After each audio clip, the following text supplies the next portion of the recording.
Thank you.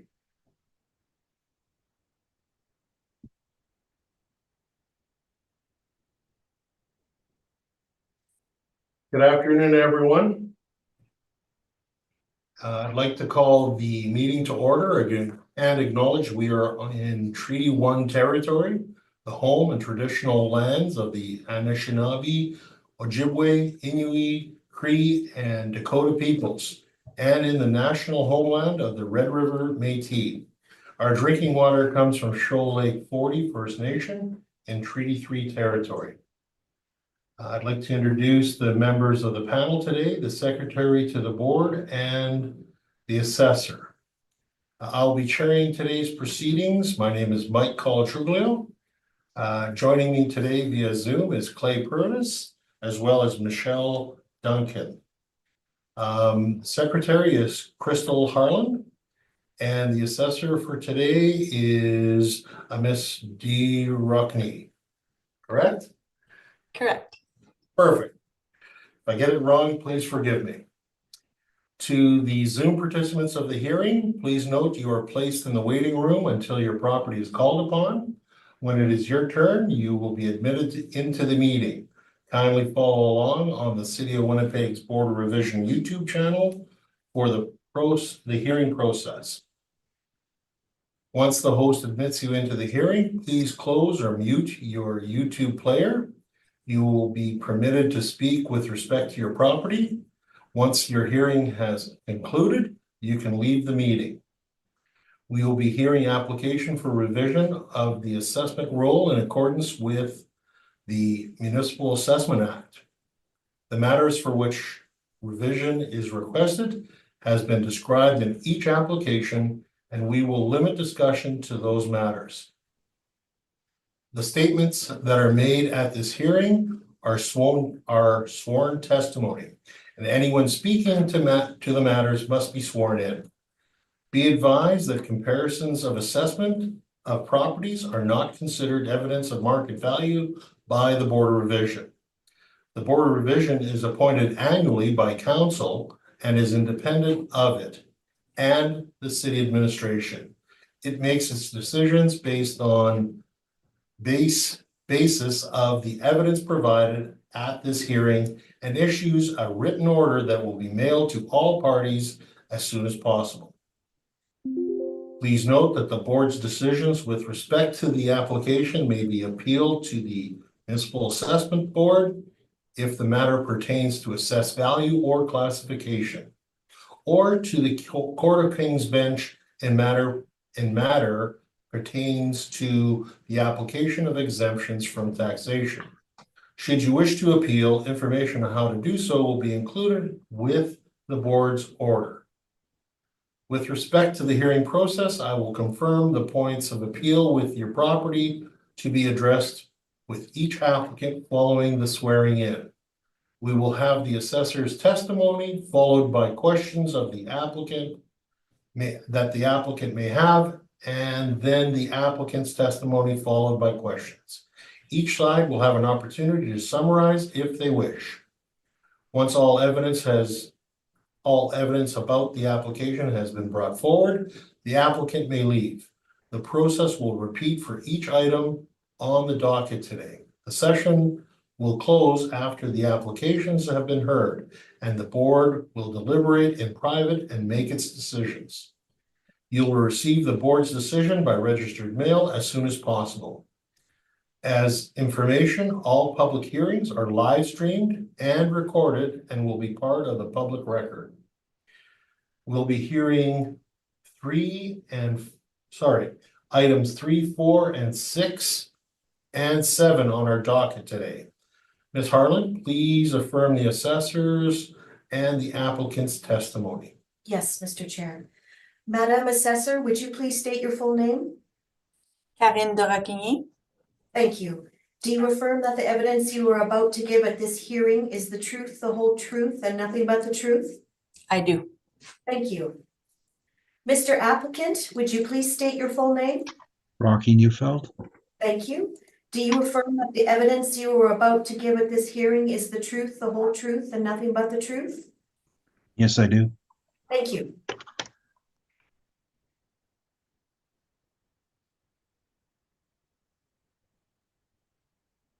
Ms. Dorokny, would you please walk us through your presentation on 200 Haggard Avenue, please? Certainly. Thank you, Mr. Chair. Thank you. File number 24-4211, roll number 14098771600 for the address of 200 Haggard Avenue. We are defending the assessed value of $2,730,000 for the 2025 roll year based on the reference date of April 1, 2023. It consists of one building with one story. The actual year built is 2001 with a wall height of 24 feet with a leasable area of 16,040 square feet and a land to plan area of 11.06. On page 2 is the income and expense questionnaire provided to us advising fully owner occupied. Page 3 has an exterior photo and a map showing its location. It is just north of Inkster Boulevard. Page 4 and 5 include some indoor photos. You will find our income workup on page 6. The one premise of 16,040 square feet with a rent of $8.52 per square foot, provide a potential rent of $136,661. We reduce that by a vacancy loss of 3.50%, plus expenses at 3%, with the shortfall at $4 per square foot. This gives us the net operating income of $125,676.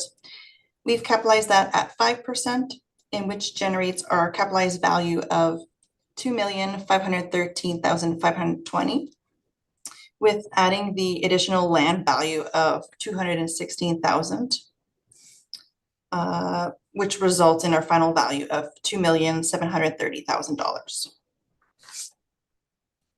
Page 7 has our rent comparables. They are net rents from the market in which our model is based off of. We've provided 5 rent comparables with the lease starting in 2015 to 2022. An area range from 9,638 square feet to 23,190 square feet. A wall height range from 18 to 24 feet. An effective year built of 1977 to 2000. And a net rent of $7.55 per square foot to $9.67 per square foot. On page 8 is a land plan, which describes here the assessment department has placed a surplus land on this property based on field forms when the property was first built. The land area is 177,403 square feet. The building area is 16,040 square feet, using a 4:1 ratio. And page 9 has some recent land comparable sales. They are all similar to the subject, with it being M2, an area range of 35,263 square feet at $8.79 per square foot to 119,996 square feet at $6 per square foot.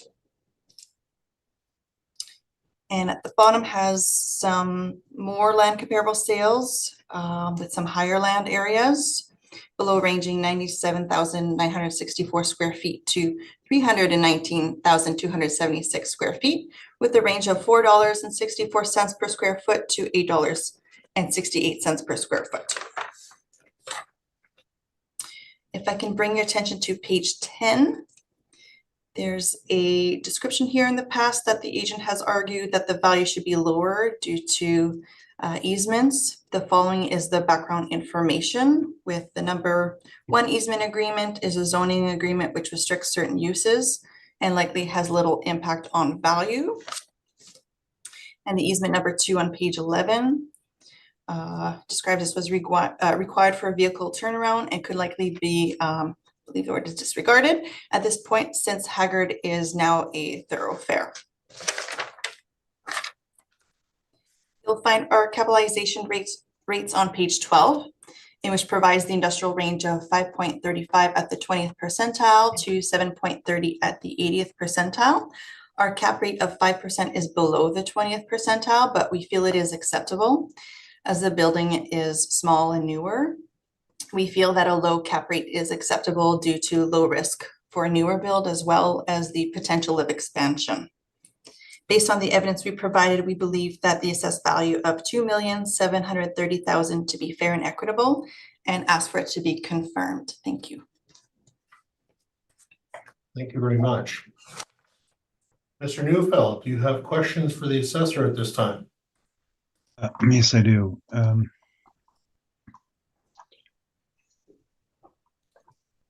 First of all, what was the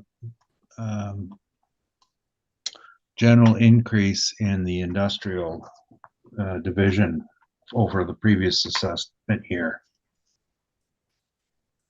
What type of increase are you referring to?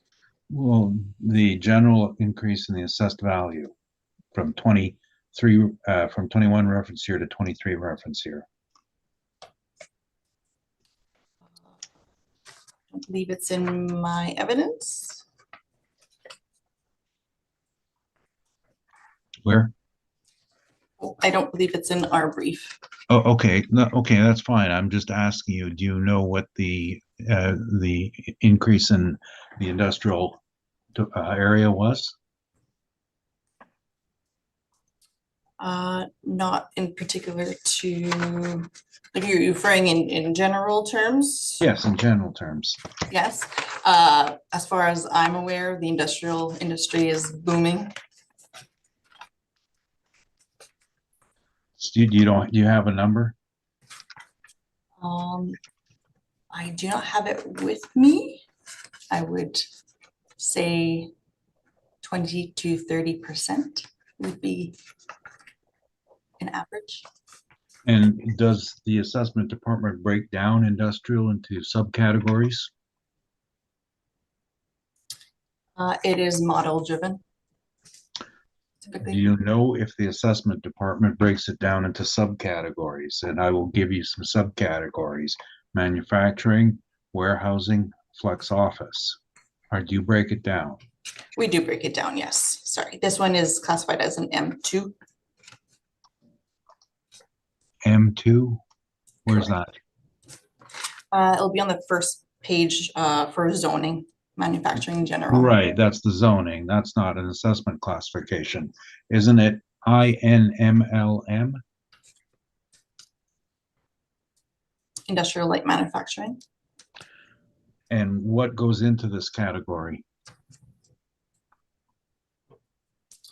It's based on the property, of course. Well, okay, let's look at your comparables, page 7. Now, these are just looking them up. There's a warehousing and sales in here. Are these also categorized INMLM? No, I don't believe they are. They are M2, but they are all industrial properties. That's zoning. I'm talking about a use.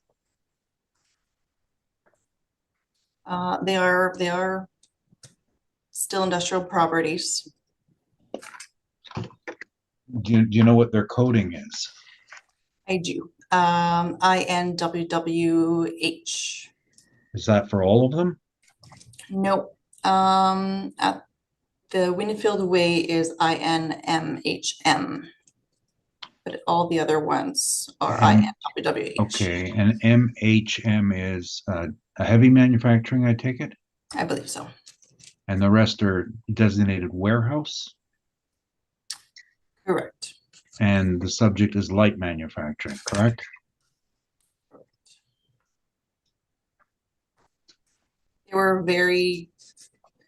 It was difficult to find very similar comparables because I'm most. just asking about the parcel use code. We have different use codes, correct? Correct. And in the model, are you aware whether or not there is a designation for the different use codes? Correct. Is there? Well, they're driven by the parcel use code as well as the zoning. But now we're getting to your premature response. You don't have a great deal of rents from this category of manufacturing, do you? Well, as you probably were made aware, it was difficult to find those exact comparables because most of them are owner occupied and we're trying to find some rents. Right. So most manufacturing are owner occupied, and you're jumping ahead to my next question. Good, we're moving along. But how do you determine that you can put an investment parameter on a property that's predominantly owner occupied?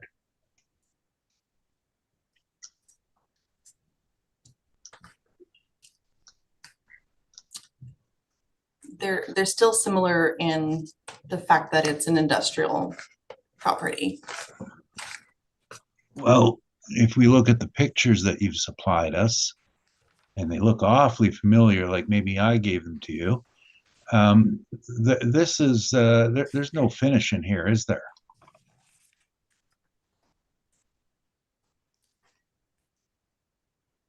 Have you been in the property, by the way? I have not. Okay. So are you aware that there's no office in this building? I'm not aware of that, no.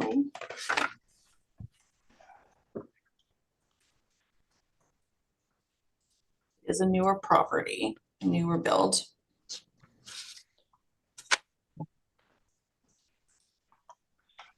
And do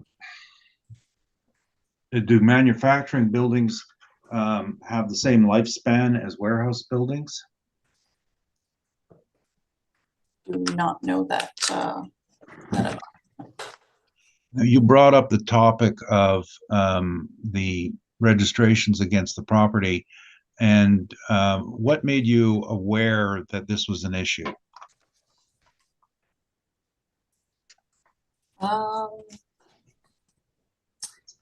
They were easements that we found in our files. But your statement above was, in the past, the agent has argued that the value should be lowered. So does that mean that you've reviewed the previous submissions?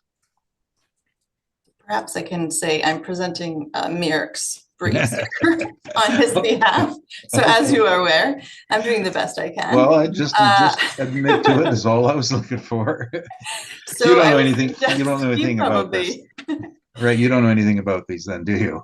No, but I would Okay, assume that he came across these from previous appeals. And I don't know if what your read is on page 8 of the building location. Is this a where did this plan come from? It was from, and actually did look it up in one of our files. So I was able to locate it, and it was one of the, as it says here, on one of the field forms. It was provided to us. The field forms. And what do you make of the fact that on the right side, which would be the east side, there is no construction taking place? There's no building improvements.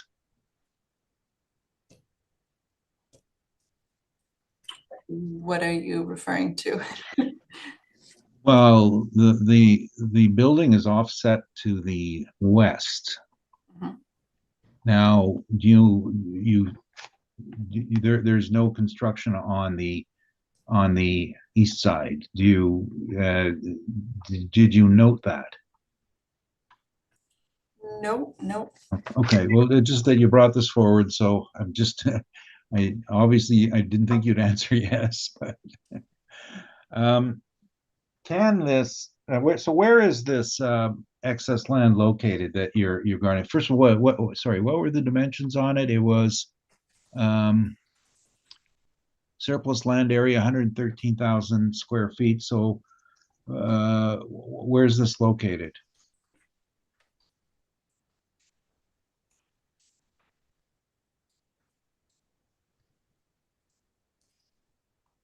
So it would be, not for certain, but there's your upper portion and your bottom portion.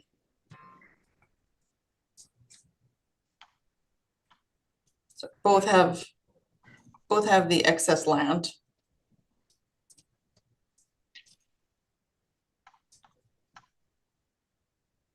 And do you know what they do in the building?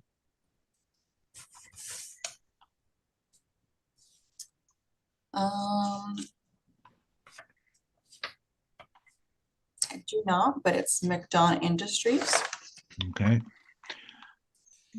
Your capitalization rate, I'm looking at I take it that this was applied by the model.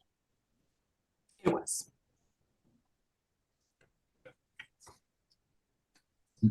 Was it, sorry, was it applied by the model? It was, yes. Okay. And on page 12, in your industrial line, why are all four rows the same for the city of Winnipeg's numbers?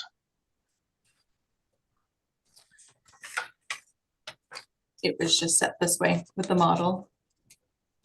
So I've heard it said from other assessors that there is only, that you don't differentiate by single, multi-tenant, or A and B. Have you heard that? Or if not, that's fine, I'll move on.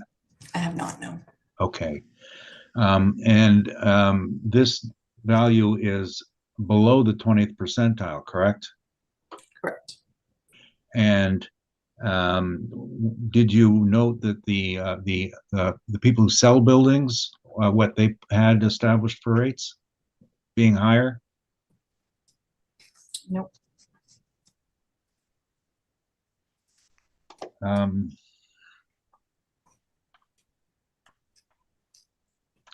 And I guess I'm like, I don't want to be fair or anything, but if you don't know the answer, are you familiar with how capitalization rates are derived?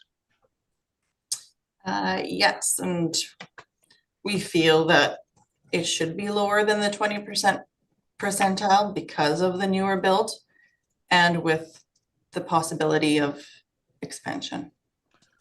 Well, then, given that an interest rate is the prime ingredient of capitalization, and the Bank of Canada was at 4.75% on April 1st, 2023, who in their right mind is going to cap that at 5%?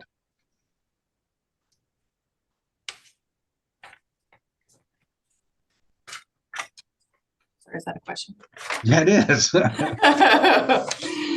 It's a statement question, how you slip those in. Well, I think, Mr. Neufeld, I believe that she doesn't have that answer, sir, so. I respect that, and I that's why I didn't want to go down this if she didn't know, but I had to ask. Okay, those are my questions. Thanks. Thank you very much, Mr. Neufeld. Ms. Duncan, do you have any questions for the assessor at this time? No questions, thank you. Mr. Purvis, do you have any questions for the assessor at this time? I don't have any questions, thank you. Thank you very much. Mr. Rockney, if I can I want to just try to understand, going back to your the document that you provided from the roll, and I believe Mr. Neufeld was asking a question of where the excess land is. As I'm looking at the page 8, and I see it appears the building being at the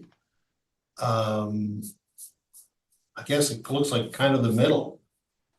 And then when I look at the pictures on, yes, page 3, I believe.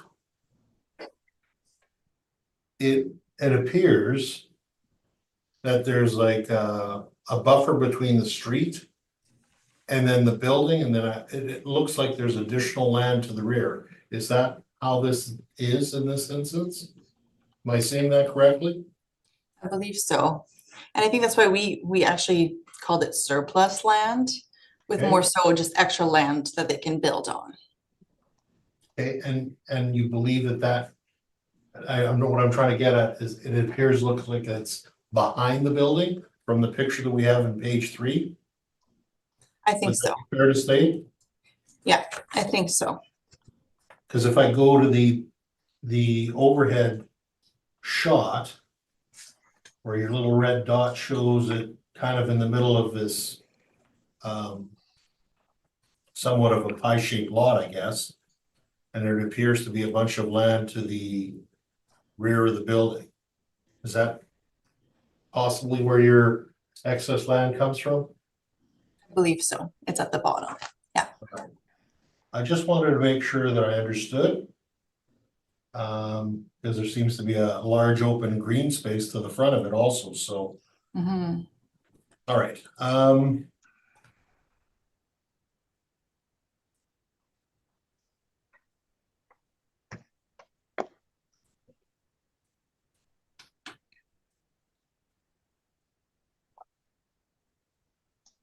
And I think you stated you're not aware of what they actually build in this location?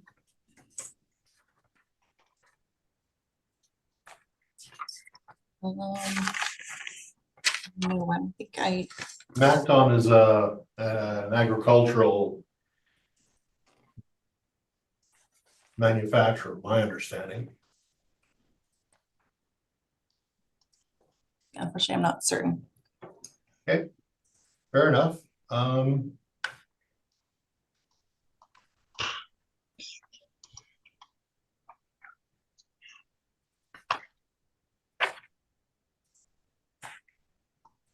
Those are my questions at this point. Thank you very much. All right, Mr. Neufeld. Would you like to walk us through your presentation this afternoon, sir?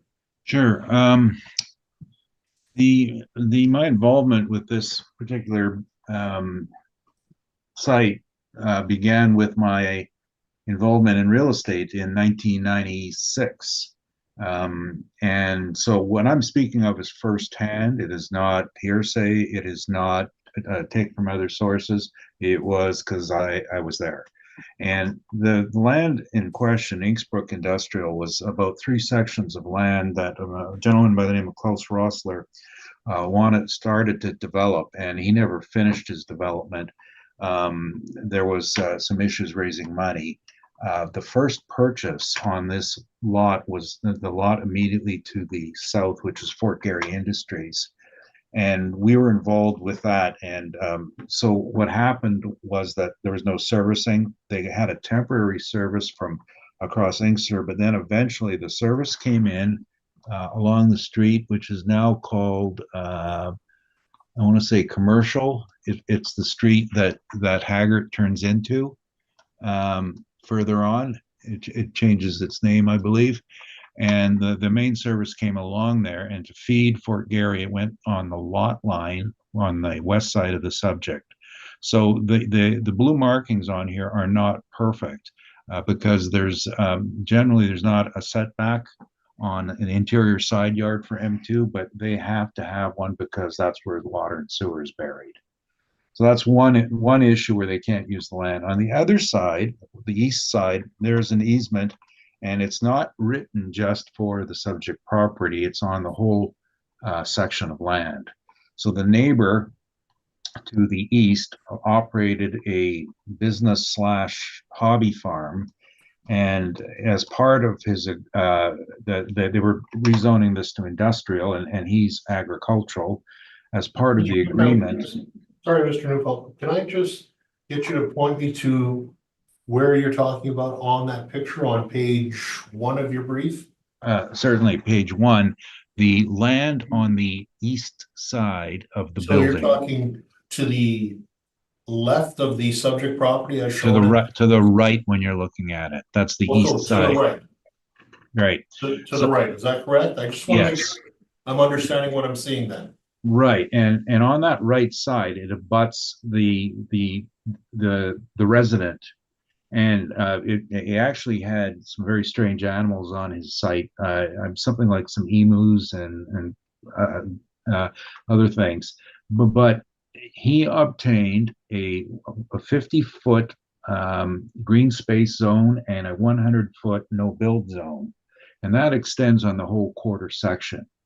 Now that was eventually lifted to the north across Haggart because that the land there was sold and the same owner owns both sides of it, so he got to lift those restrictions.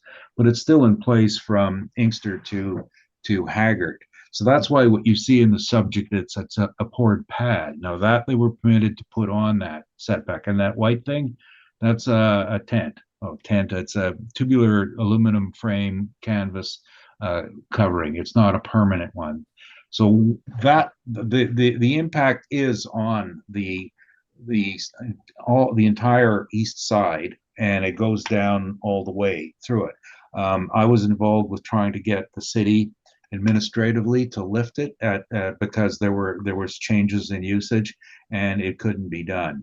It is registered on, like I said, on the title for the entire section, and whether it's registered on the individual title, if that's an error in the titles, in land titles, it doesn't matter because it's still in effect. You can't build there, and you can't use it, well, except to put the pad on to get to the back. And that's why there's really no excess land. When the owner bought it, Mercury Industries or something, it was a powder coating operation, and they sited their building here because that's where it would fit where they wanted it, and they were dealing with an irregular shaped lot, and it was placed there. So this is not optimal placement. The real problem is the difficulty in turning around semi-trailers because it's not very wide, but the fact that there is no excess land because it's restricted by usage and the setbacks. The powder coating business was sold along with the building to MacDon, and you've got the date in the assessor's presentation, and that of course was not a real estate sale alone because the equipment was sold along with it. So the powder coating equipment that you see in the pictures and wow, look at that on my page 4. It looks like the same pictures the assessor has. I took those pictures. I should get a copyright for me for the city using them. That's fine.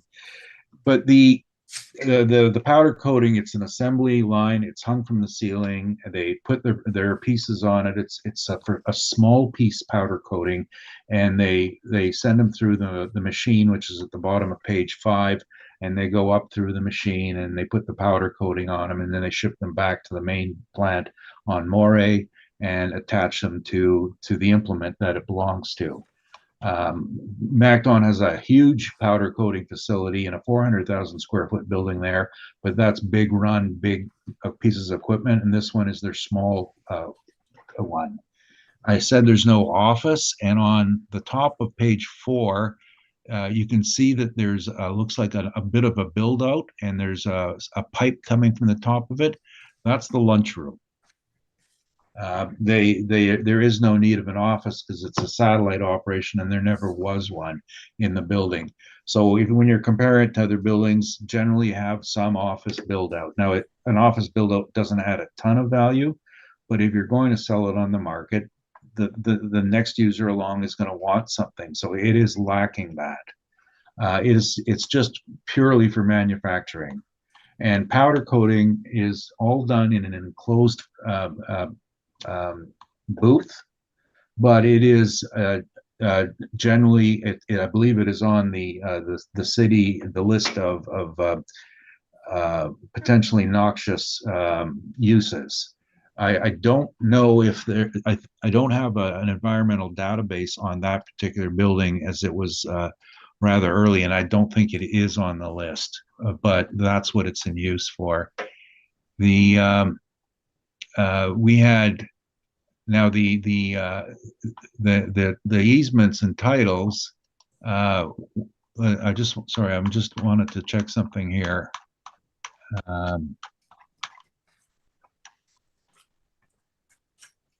Yeah, see, the city has one that's dated 1999 between Inksbrook Park Development and the city of Winnipeg. We were referring to the caveats registered earlier in 1997. So that I don't think is the same one. Let me just see. That's 2416203. 241. They don't have it listed as to which one. Oh, 2416203. Yes. Okay. So,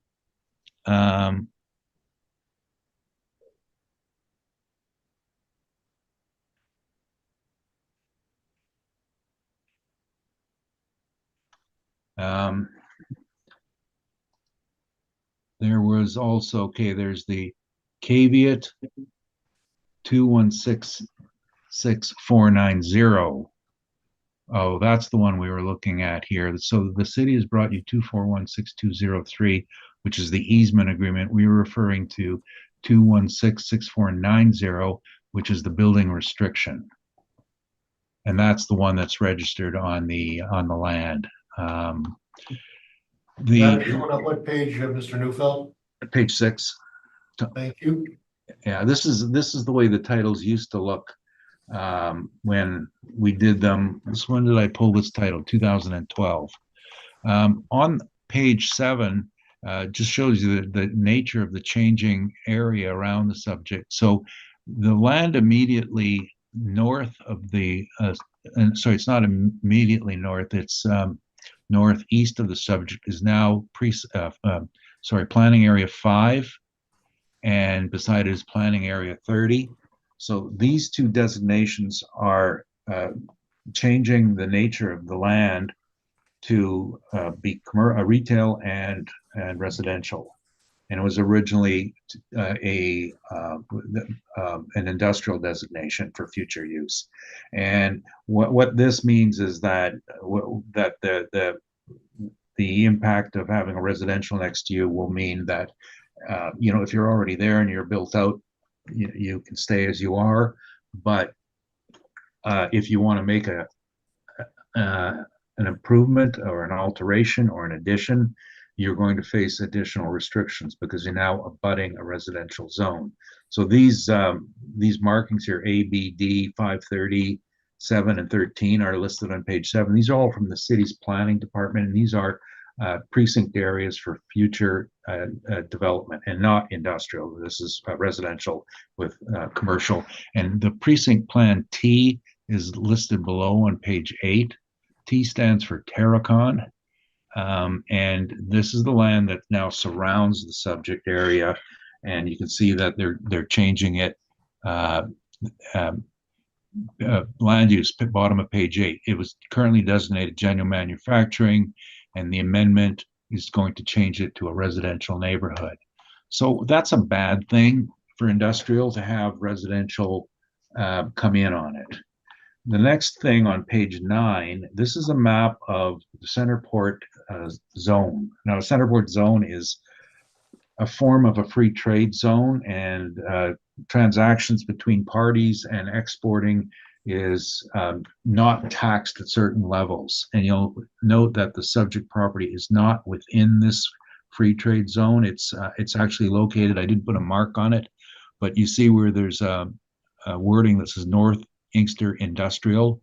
Well, under the L on industrial is where the subject is. It's a bit further south, but that's longitudinally located further south. And you can see that Haggard Street is right there. So they are outside those zones. So a lot of the development that's happening and the rents that are coming up are in this zone, the Centerport zone. Now they relate to generally to distribution. And that's our next point, is that The rents, the assessor, I don't disagree with a statement she made in general about a growth in industrial, but it was not in manufacturing. It was in distribution centers. And the strength of it was all based on the Centerport zoning that I'm showing you on page 9. The rents were incredibly high, lots of investment properties, lots of new development. There was a pent-up demand for trucking and being able to distribute. Well, distribution is not manufacturing. It's extremely difficult to find transactions involving manufacturing because the assessor is correct. They're mostly owner occupied, and they do not transact in cap rates that are competitive like that because manufacturing beats the heck out of your building, and it's a wasting asset that wastes a higher degree of frequency than your warehouse because you're making stuff in there. And you saw the picture, there's a forklift in there, and I don't know how many times I've gone into places where you see the forklift banging the walls, but that's the difference. It's not desirable. Now the bulk zoning is located on page 17, and as I mentioned, that there is a M2 has an interior side yard, a 0. And in this case, that 0 doesn't exist because of the caveat from 1997 on both the setbacks from the east side and the buried services on the west side. And that decision was made before the first owner ever bought this lot. He bought it impacted like this, so it's not they knew about it going in, but that's the only way they could get water and sewer to service the whole site.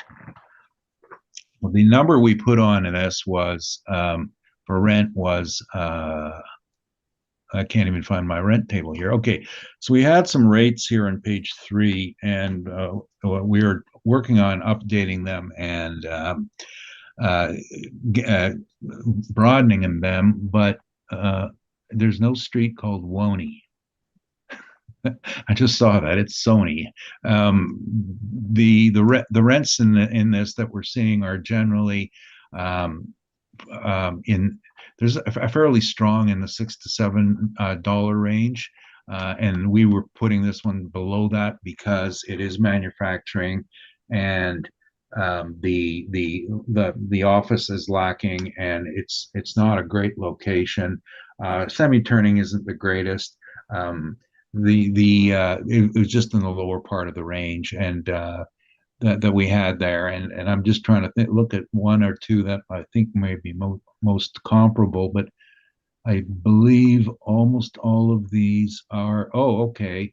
1455 Buffalo is a manufacturing site, and the rest of these are distribution, warehousing, that sort of product. So the one that I know of being in manufacturing is lower than that. It is very rare. I don't think we have an issue with the vacancy rate. And as far as non-recoverables go, well, again and again, you're going to hear this. The city of Winnipeg does not set the standards for non-recoverables. They come from the marketplace, and every transaction. And sorry, I got to preface this. I don't like to come off like I'm Mr. Know-it-all, but I am an accredited appraiser, and I do more than just come to tax appeals. We do transactions in the marketplace. Never seen a single transaction that didn't have a healthy degree of non-recoverables in it, because that's what investments are. There are always non-recoverable. There's no such thing as this perfect 100% absolute net rent. There are always costs, and we have done. I guess we're not going to find them in the statements for this particular property because it's owner occupied, but it is a requirement to have non-recoverables in all of our appraisals. We are agreeing with the uneasy agreement between the city and property owners going back 20 years at 5% non-recoverables and 2% of other, because that's what we see all the time. The shortfall we'd calculated based on actual taxes because this place is taxed higher than other places, and not the tax is a major component of the shortfall. It is higher than what the city estimate. You can't put a so-called market rate on a shortfall when you're taxing them higher. There's something wrong with their modeling system because not everybody should get treated the same. They should have it variable, but based on the rent that's applied, because it's going to relate to the rent's going to apply to the tax load. The capitalization rate in this particular case,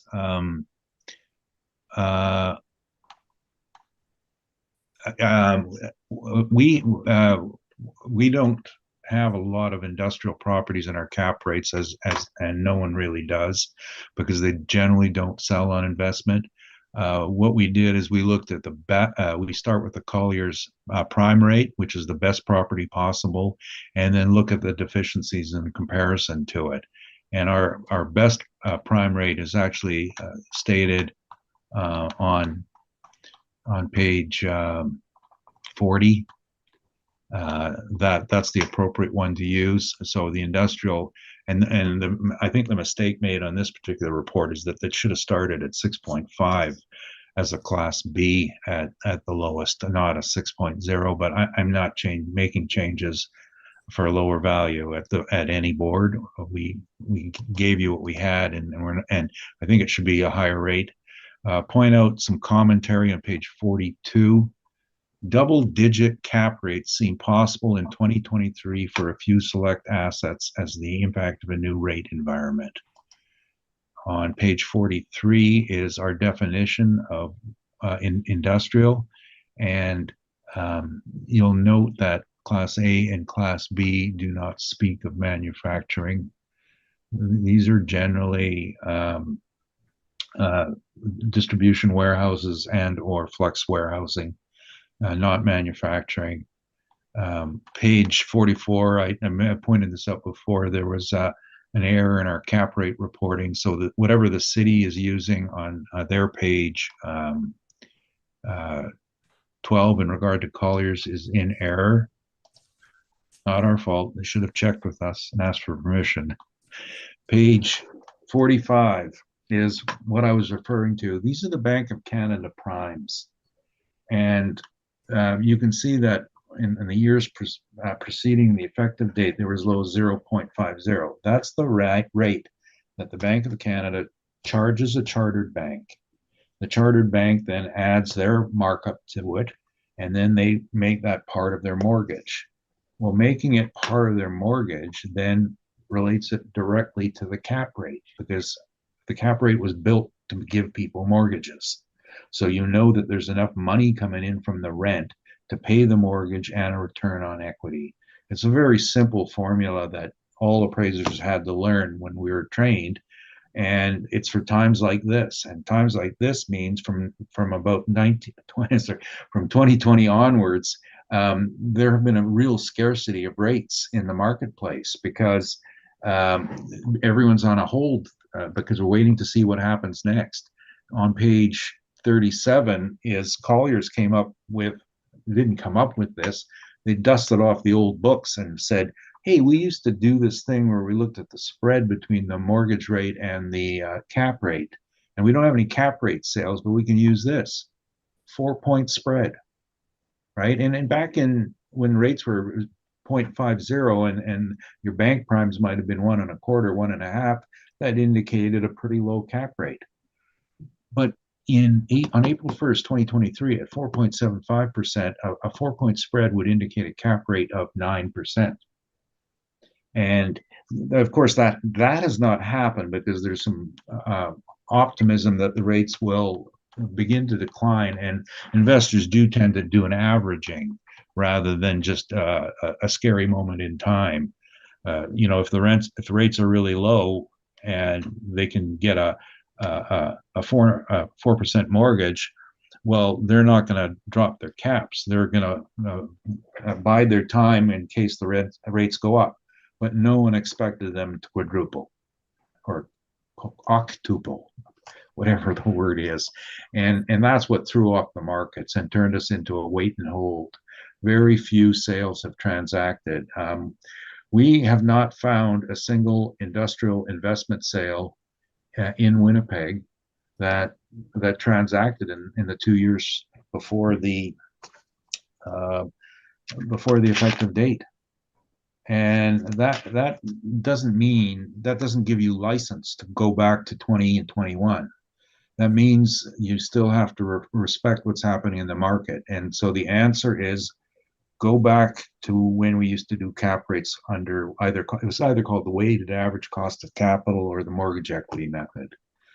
On my page 55 is kind of a description of the industrial grades in Winnipeg, and you can see that we put the Class A, that's flex warehouse. A Class B is a single user like that with a brand new facility. This is actually Western Glove. If it were an investment property, it would cap higher because it's a modern facility. And Class C is your typical industrial strip. Class D is your dumpier looking industrial. And then we have our miscellaneous, and that's of course the old Dominion Bridge. There's no such thing as a cap for that. So the subject's going to be in the lower classes as a manufacturing facility with a limited use. And you can just imagine the alternative use issue. Let's just say you had a tenant who wanted to rent it. Well, if he's not a powder coater, then you have to strip that equipment out and spend some money, capital on the money. That capital comes from somewhere, and it's not free.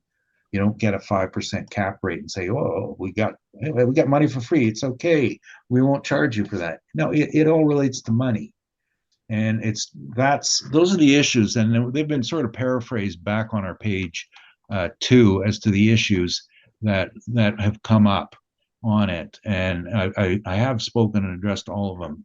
And the last thing I was going to say about manufacturing is in the last few years, I have come across, and this is firsthand, this is my own evidence, this isn't hearsay, I have come across one lender who is willing to do an investment on a manufacturing facility. They're asking 9% returns, 9% cap rates. And that is exactly what the market is expecting, especially at this time period. It's a higher risk proposition, and it's not warehousing, which anybody can use. A flex warehouse, you know they call it flex because all those posts move. And you can have 6,000 feet one day, 3,000 the next, and 30,000 the next, and you can re-demise, and that's what makes them popular for investors. You can move your spaces around to maximize your yield. This is a single tenant. I said earlier is the last thing I was going to say. No, this is the last thing I was going to say. The assessment increase is 49% from the previous year. I don't think that's reasonable, and that's my presentation. Thank you, Mr. Neufeld. Mr. Rockney, do you have any questions for Mr. Neufeld at this time? Possibly a quick one, and I thank you in advance to advise us about the amendment of cap rates, Mr. Neufeld. In regards to your page 44, showing us your new cap rates. I was just jotting them down here, because you had advised that this property should be at 7.25%. Are you suggesting it's industrial A or B? It's a sub B.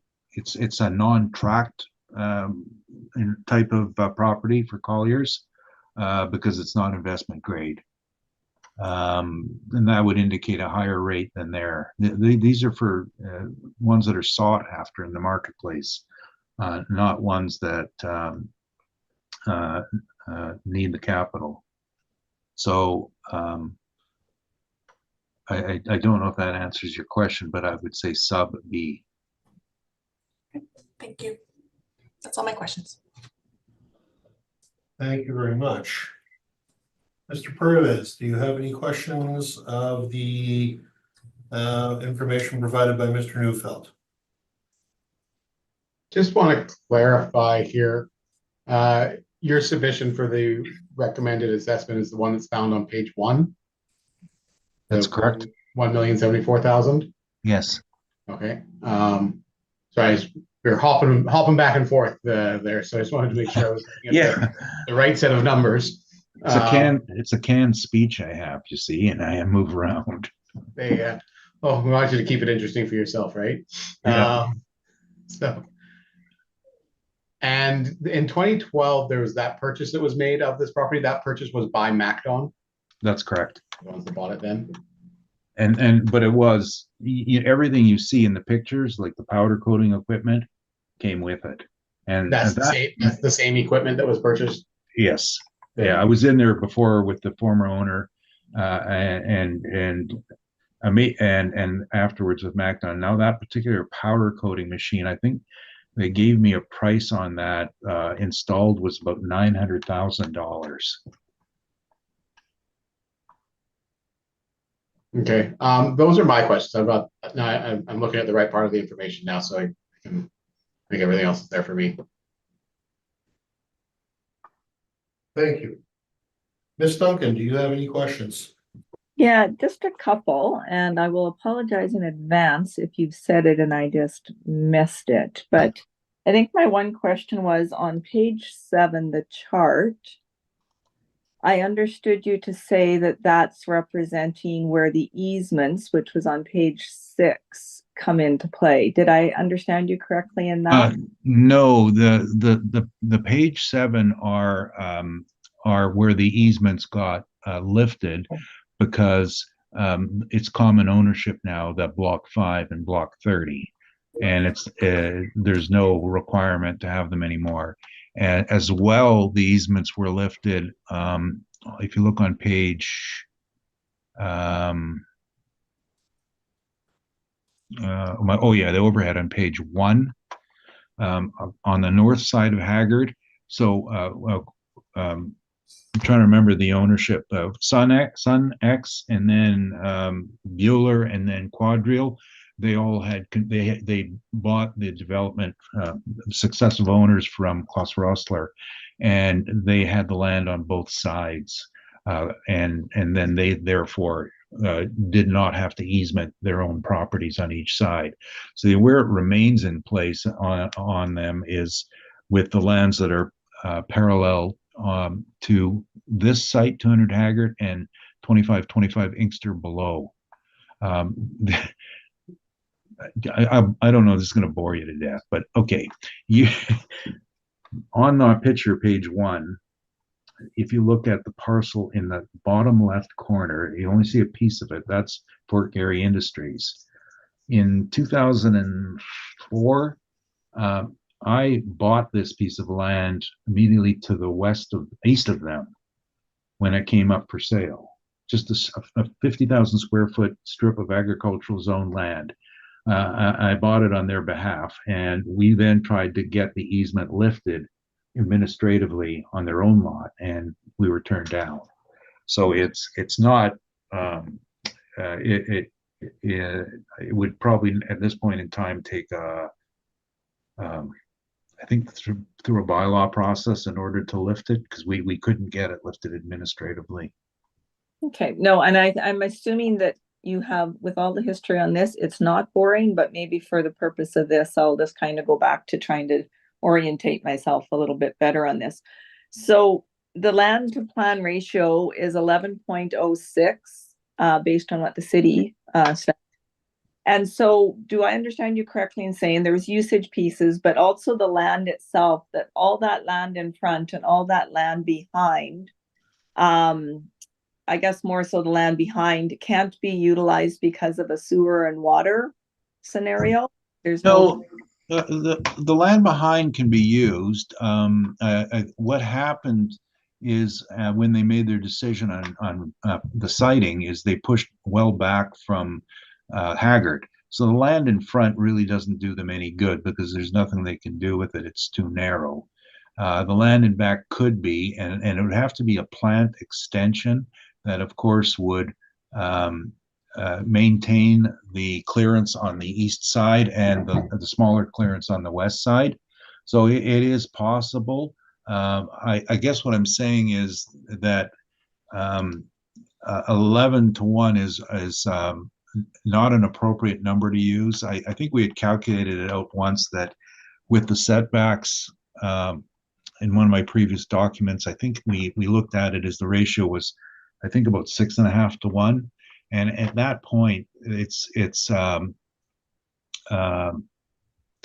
not really excess in any way, because it's not large enough for any sort of further development. And remember I said about the front yard? Accessories page 3. Top picture. There's that's where the hydro easement is, right in their front yard.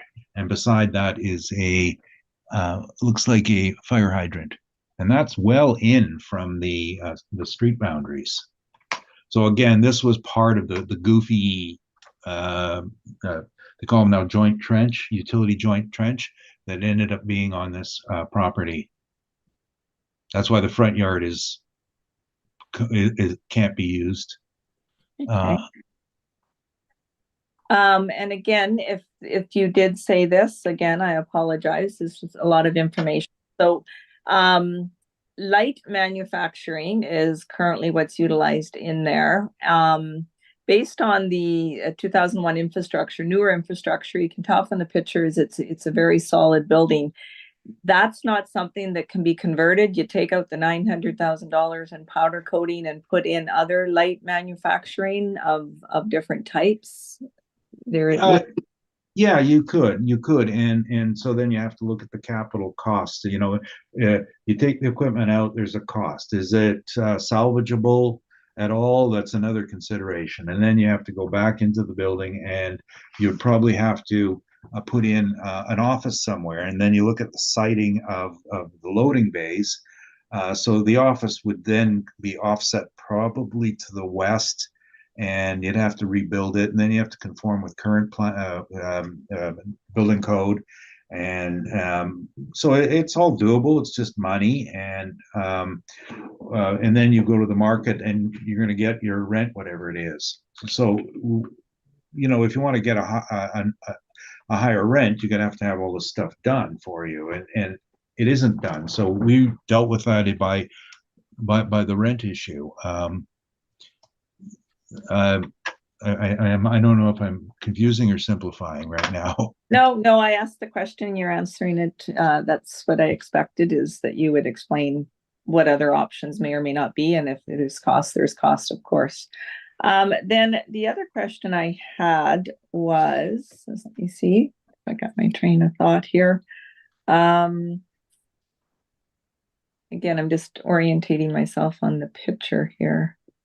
Oh, the other one was on the cap rates. So again, because the city cap rates of their reflection of your numbers are no longer accurate to yours, what for light manufacturing, what was your range? I know you said, it should have been 6, not, or 6.5, not 6, but what's your range again?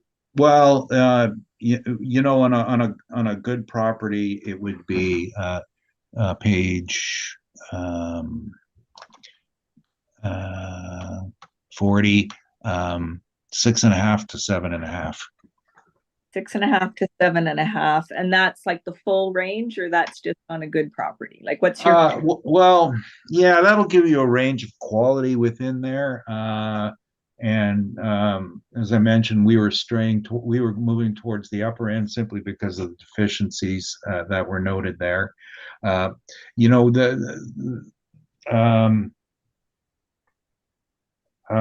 So that's I mean, I didn't do this, so the person who did it was looking at that, and I don't know. I think my thinking on this is that I probably would have done a cost to cure and then factored that into the cap rate range just to see how it would work. And a cost to cure meaning like getting a rough quotation of the build out necessary for alternative use. fitting it out for another user, because that's what the investor is going to do, right? He's going to say, how much money to put this on the market, and I'm going to have to do some office build out and some interior removals of stuff. And then when I do that, then I have to get a return that's based on my cost to acquire as well as my cost to do the work, cure, and then you can have a more competitive rate. But if you don't spend the money to cure, then you have to have a higher rate because you're putting the risk into the cap. And I don't know if that translates from my language to English. Okay, But- another question in regards to, yeah, I'm hanging in there with you, by the way, just so you know, just moving. Okay, good. In regards to the location and what MacDon's putting out right now, would you say specific to the type of business it is right now, it's making money? The location isn't inhibiting the amount of money it's making? Is it profitable? Is it? That's a difficult question with MacDon. They're a closely held family corporation, or at least they were until a few years ago, and they won't tell you anything. But they are a profitable company. I know that their motivation on this particular site was they're crammed in where they are on Moray. They've got, I think, about now close to 1 million square feet. And this particular unit came on the market with a built-in powder coating. So they would like to have this unit on their own campus, their own area, to avoid transportation delays. But they're making it work. Not optimal, but I think it's satisfactory. If that's as they're not displeased with the location, but they think it could be better. Okay, that's good. Thank you. No other questions. Thank you, Ms. Duncan. I have a couple of questions, Mr. Neufeld. First, I just want to clarify something on page 9 of your submission today. When you speak of the areas in green and I believe in purple, you're saying those are part of the what was the term that you used on those? It's the center port. The center port. Yes, sorry, my apologies. And they have a name for the zone, but yes, Yes. it's the trading zone. Yes, It's a trading zone. Yes, I remember that. So, are those outside of the city limits? Because it appears that they are outside of the city well, limits. it's Am I both. mistaken by that, sir? No, it's the green is Rosser, the purple is City of Winnipeg. Gotcha. And I'm not sure but it's exactly, but I knew the boundaries were right in and along in that area. So yeah, Centerport encompasses both the city and Yes. Rosser. yes, I realize that. And then just back to page 7 for a moment. The locations that are delineated by 537 and 13, those are future potential residential areas. Is that my understanding? No, it means that there's already I think it's called a secondary use plan that's already been either in the process or been approved. Okay, but we're talking, what type of a timeline are we looking at for those? Oh, I think number 30 is already built out, and 5 is I'm just trying to think. I sorry, I just had a meeting with them. Okay, I'm looking at a picture of it. Oh, it's built. I'm sorry, it's built up. It's I'm looking What at is in there, sir? houses. Houses. September 2022. Number 5, houses, and a retention pond. And So just so that I'm understanding, the roadway to the left of parcel A as it's shown, is that Route 90, sir? yeah, that's Brookside. That's correct. Okay, thank you. And then I guess we should have put in that whole picture. I'm looking at it here. I didn't know they were so far along on this project. It's already pretty much filled in with single family houses. And it appears that, and again, along Inkster Boulevard, it kind of flows from the original warehousing that was in Inkster Industrial Park. And then as it went along further west, then it went into some manufacturing and warehousing also, is that? Yeah, well, Inkster Industrial is about a mile to the east. Yeah, And- so we're not talking a great distance away. Yeah, and so immediately north, kitty corner northwest of Inkster Industrial is now all residential, and it's a mix of single and multifamily. And then there was another, sorry, these are quarter sections. The next quarter section, which was the one that was immediately east of the subject, was held by a family who finally sold it about 5 years ago. And that all went to market, and some of it had added industrial, and the rest is now planned to be commercial retail.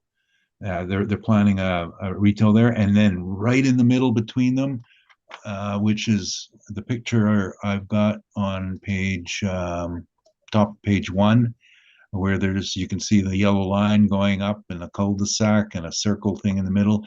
That's a single family owner. He's a contractor. Last I dealt with him, and he's got some sort of business involving tractors and bulldozers, as well as having a hobby farm here. And I believe he's still there. Thank you. Now, Matt Don owns this property and they're using it for, I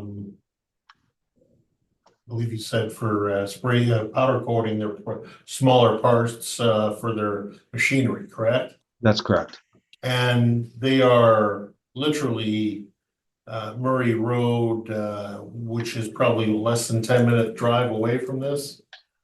Since they've got the route open, it's Pretty quick. fairly, it's easy to get at because you can bypass the intersection. Right. At least when you're westbound. Yep. And you can, and if you're eastbound, you can cross and then come up Inksbrook.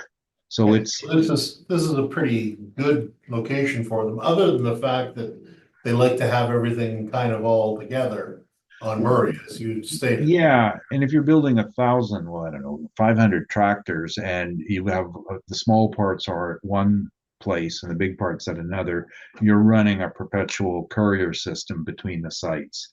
And they, they run these courier systems on their campus on Moray, but it's a short commute. They'd like it to be better. Not complaining, but All right. the other thing about this is because it was an existing powder coat facility, they were able to assume the usage on it rather than worry about new civic approval for putting a powder coating paint booth in. Yeah, fair enough. That was to their advantage, which made them, again, which is motivation to purchase. All right.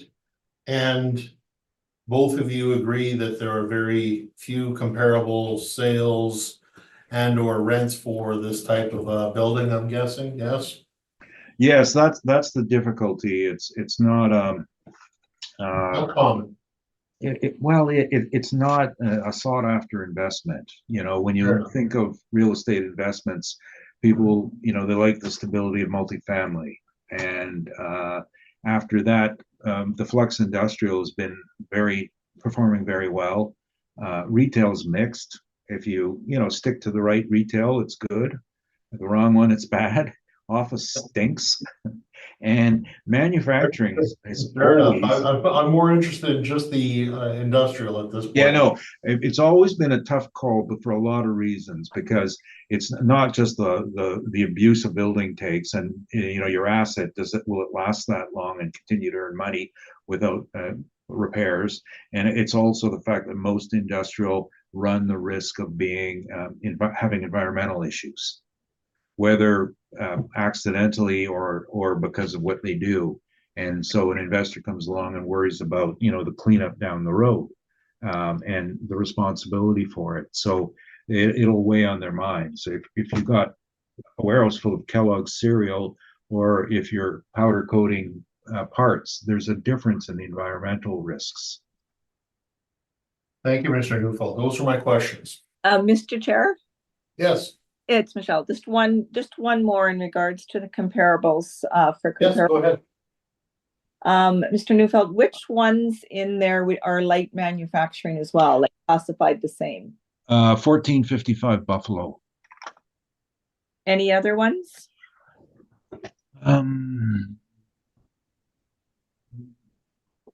One of these ones in Border, and I'm just trying to see if I can find the right one.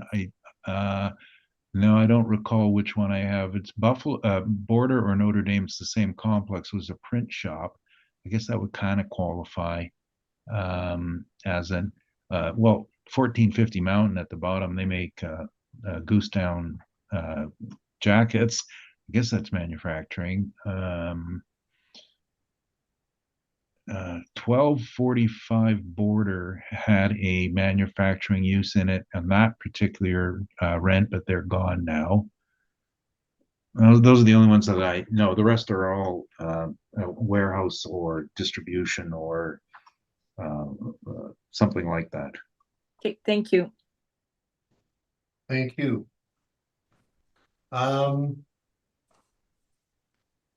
I would ask if you'd like to make a summation now, Mr. Rockney, please. No, thank you. Mr. Neufeld, you have a summation to make, sir. I think I've said it all. Thanks. Thank you very much.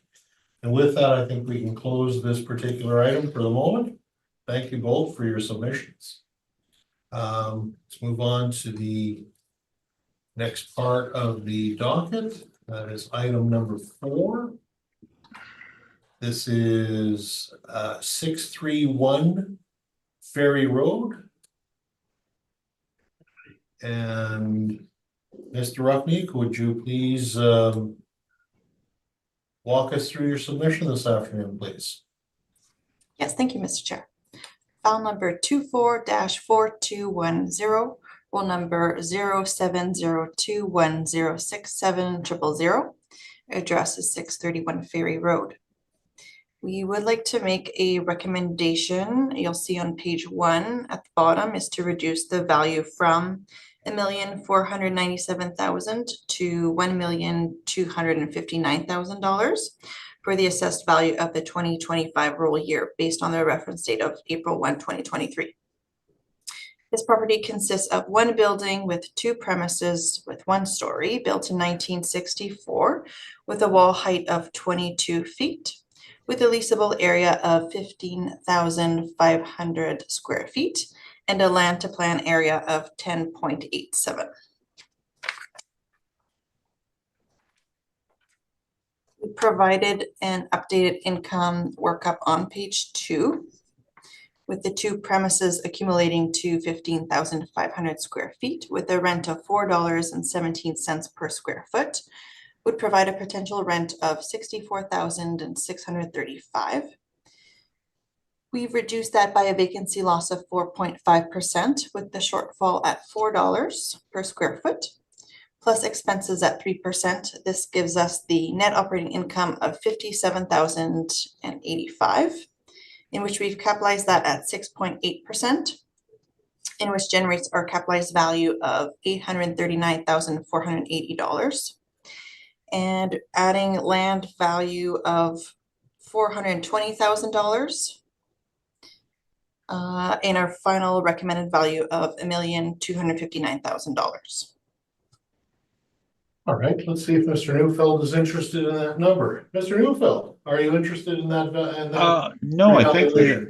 I thank the assessor very much for trying, but we're kind of looking at this as land value. So I don't think we would be putting a value on the building whatsoever. All right. So, Mr. Ruffney, would you like to walk through the rest of your submission this afternoon? Certainly. On page 3 has the income and expense questionnaire that was provided to us, advising fully owner occupied. Page 4 has an exterior photo and aerial views of the property, and to page 5 as well, showing its location at the bottom. It is located west of the city, south of Ellis Avenue, near the Aviation Museum.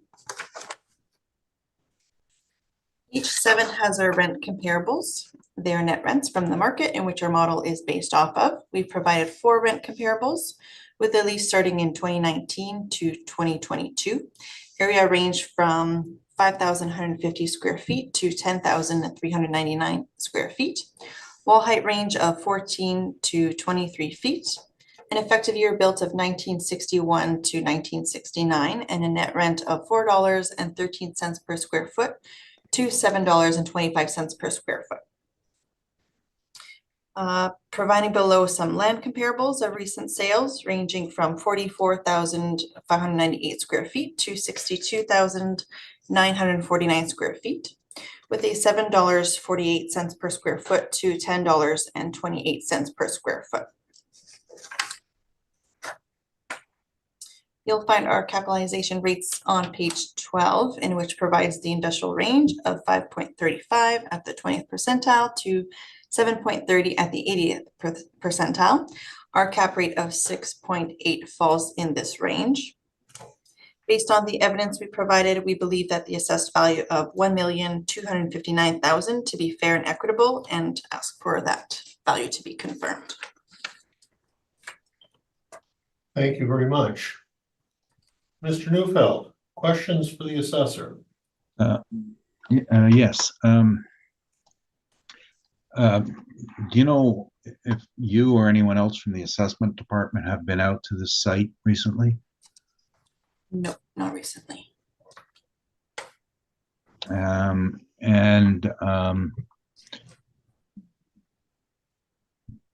you have any information about the usage of the site?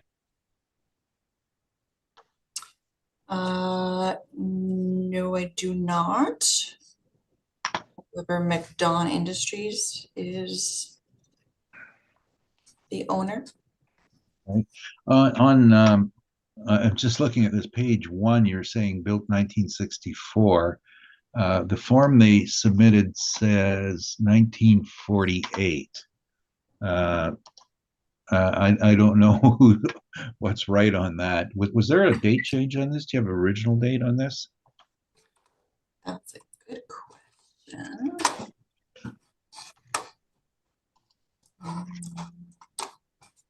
See if I can look it up.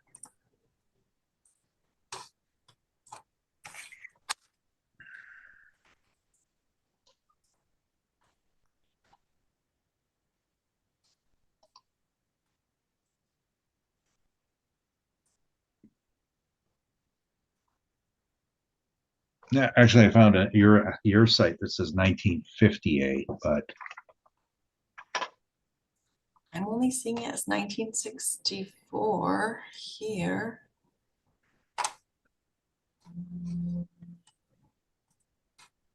Let me look elsewhere.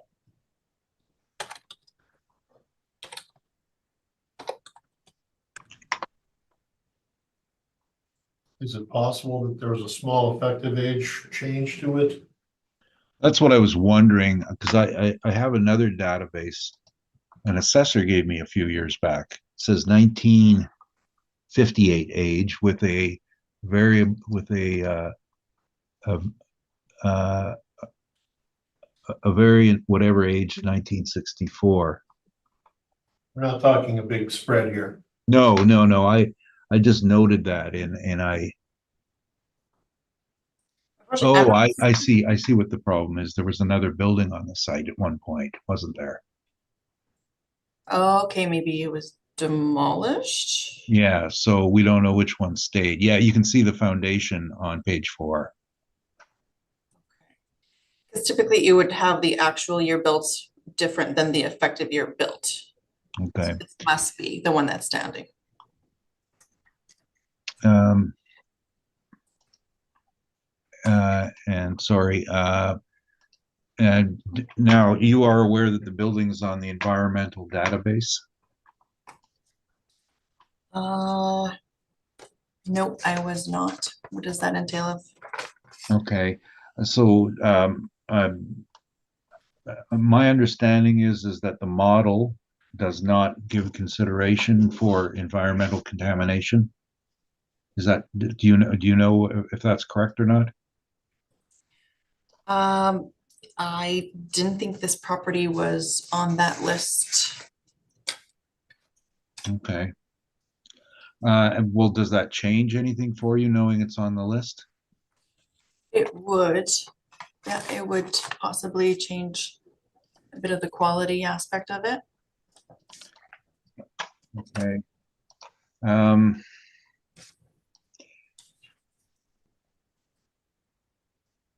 and this is another situation where I guess your change in value had to do with the land adjustment. Is that what I'm reading? Excess Correct. land or whatever? Yeah, on page 2, we Okay. reduced it from $10.97 to $7. I know we can be informal here, but does 59960 at $7 mean at $7 a square foot? Correct. Okay.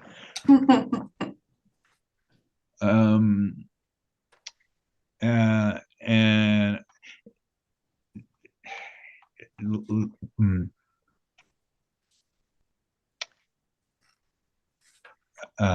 is there an occupancy permit in place on the building? Occupancy permit, not that I know of. It's currently owner occupied. Well, yeah, but you still need a permit, right? Is it possible that that occupancy permit's been in place for a long time, Mr. Neufeld? No, I guess that's my evidence, but I know there isn't one. Okay, well, we'll get to that when we get to it. How's that? Yeah, no, I just asking my questions here. Now, Yeah. if a building does not have an occupancy permit, do you think that the income approach on the building rental is appropriate?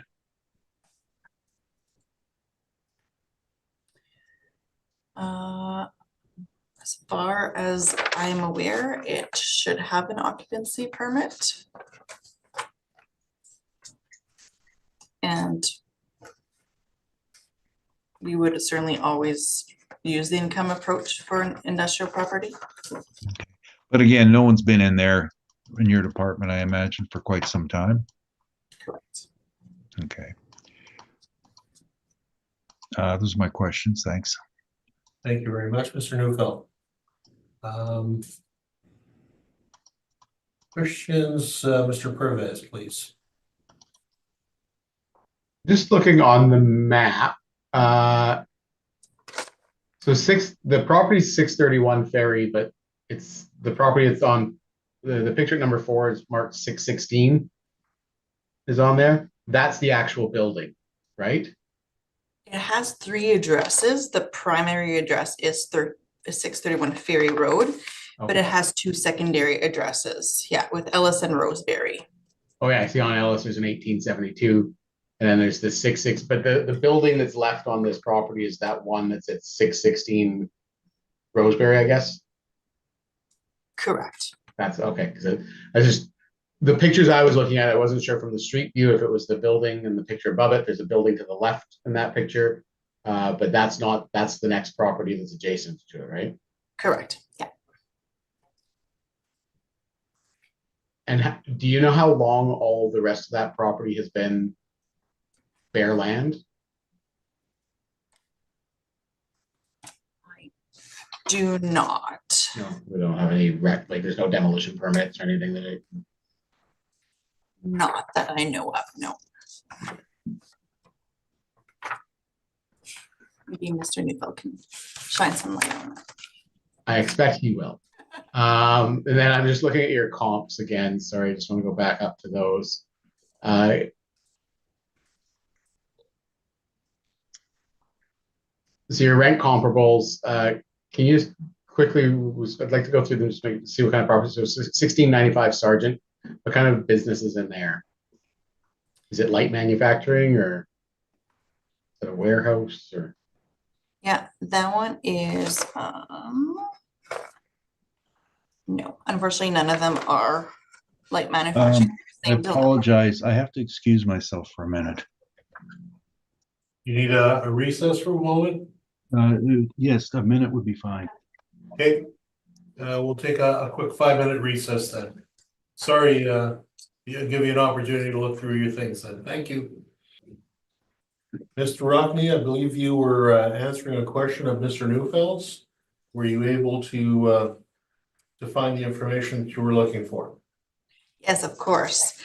It was the same dilemma as our first property. They are not industrial light manufacturing. They are all warehouses. Okay. I think I had another far more brilliant question that slipped my mind. I guess it was oh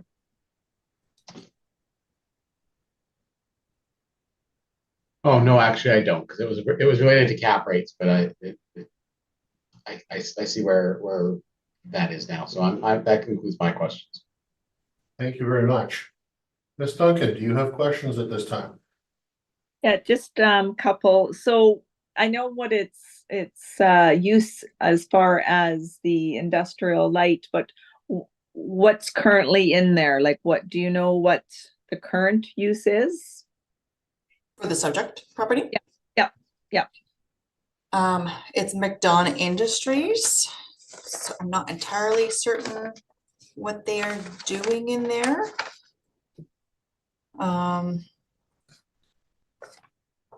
But they've been in there for some time, since 2000, I believe.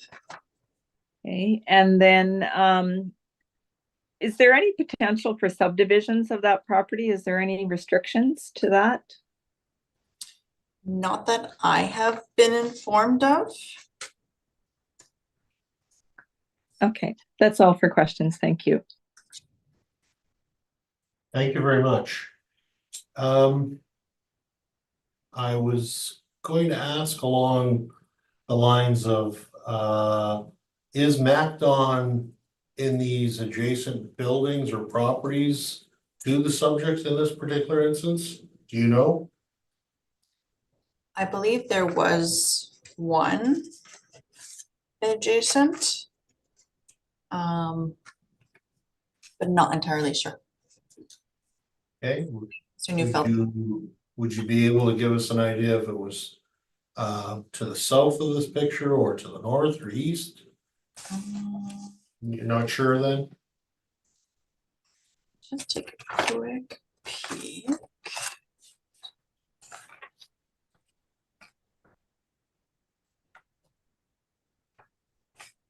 Nope, and maybe I'm confusing with our first property. That's what it was. No problem.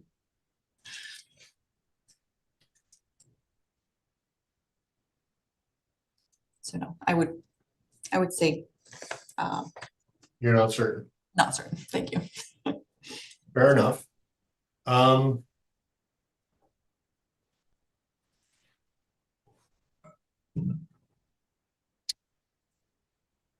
And you are unaware of this being on the environmental list at all at this point? Correct. For this property, we were not made aware of contamination. And as far as I knew, it wasn't part of the list either. Okay.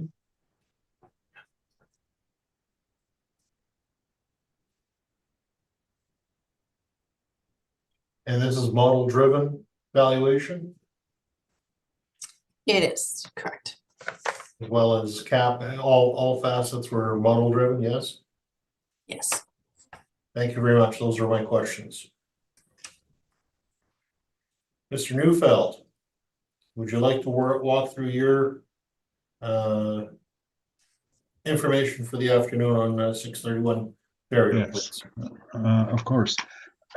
So the site was, I don't know what it was before MacDon came along. I was aware that they purchased it sometime about, I think about 20 years ago. And there was another building on the site that was demolished.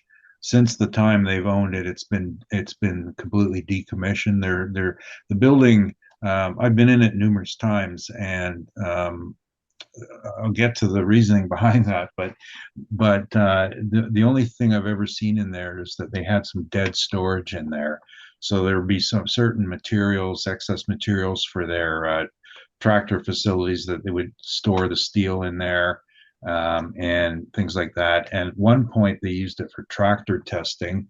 They had a dirt pile there, and they were testing some of their equipment. It is some distance away from their main plant, and I guess the problem is hauling a tractor over there for the testing was a bit of a hardship. They now are using some land on Saskatchewan for doing the same thing nearby their premises. Now they've been trying to sell this for. I was just looking this up because the list of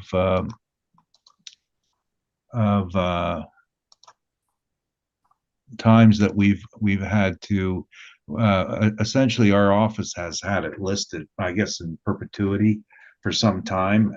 It's not a public listing, it's a private listing. And I think I first appraised it in, I want to say 2010. Yes, sorry, 2010, when I for the purpose of setting a sale price for it. Haven't had any action on it to speak of. There was a point about 10 years ago where there was higher interest in hotels, and the problem with it is, if you're looking at my page 2 at the top, so the property is outlined, and it appears to have 3 access points, but the Ellis one's been permanently closed, so they won't get that back, which means that they have access on Ferry and Roseberry, and of course no frontage on Ellis. There are a number of hotels in the area, but they're all looking for King Edward, Century, and at least access and visibility. So that was the difficulty with that. It is contaminated. On page 3, so the registry has changed. So I have the old printed registry where their site is on, and now they've gone to electronic registration. So if you see the map, it's clear it's MacDon Warehouse on Roseberry. File numbers there, 20867. Not designated means that they haven't assigned it a file yet, because they're in the middle of their electronic transfer. And I did speak directly with the person who's doing the registry, and he says we're digitizing, and we're only we can't do all the properties at once. So until we get to them, we call them not designated, but it's on the contaminated list. They just haven't designated what form of contamination, the degree, etc., for the electronic registry. But there's a file, and everyone's aware of this, that it's on the site. There's I think there's still some remnant slabs from the last user on it. The building, as I said, is unoccupiable, not unoccupied, unoccupiable. You will not get an occupancy permit for it, because it requires a fair bit of work to get it up to being able to get an occupancy permit. It's fine for storage because it's their own storage, and they can just put their garbage in there as they wish. I can tell you also that the price I put on it in the reference year for sale, I'm sorry, I'm just looking it up right now. this is one of the reasons our staff we were afraid to put a price on it, was $840,000. That's what I put on there for an asking price to bring it to the market. And the thinking would be maybe we could get one of these users who likes the double approach on the sides and could find some utility in there. No takers. So obviously I priced it too high. So our staff, when they put this together, did not know what to put on here. That would equal 840 divided by 2.8 is 300,000 an acre. So we did dig up a couple of really inferior sales that are somewhat similar to the subject, and then have pictures of their locations on our page 4. This isn't good land. No, number 1 is very similar in the size, not the size, the configuration. It is also irregular shaped with all sorts of it looks like former street right of ways, and that physically is the most similar, but it's paved and in use for parking for semi-trailers off Oak Point Highway. Oak Point's a lot more desirable than Barrie or Roseberry. Number 2 is an undeveloped piece of land off Logan, and that is more remote than the subject's location. And number 3 was land that at the time this picture was taken on my page 4, did not have the street right-of-ways in it, and we think that it required future development costs. Number 4 is it's actually another piece of land I was involved with the first owner bringing it to market, and it took 10 years to sell that property, but it did eventually sell. So I think it's inferior to 1 and superior to 3 and 2, and 4 it's a sale of interests. So Mr. Neufeld, can I just interrupt you for just a moment? yeah. You're on page 4. I see on the map a clear box for number 4. Right. I see no sale information for it. Is On that just an oversight? no, it's on page 1. Oh, sorry. Yeah, so you can see that we had the prices, the land sales were quoted here, and I think that the physically the most similar one is number 1, which is on Oak Point, and so we didn't end up putting extending this.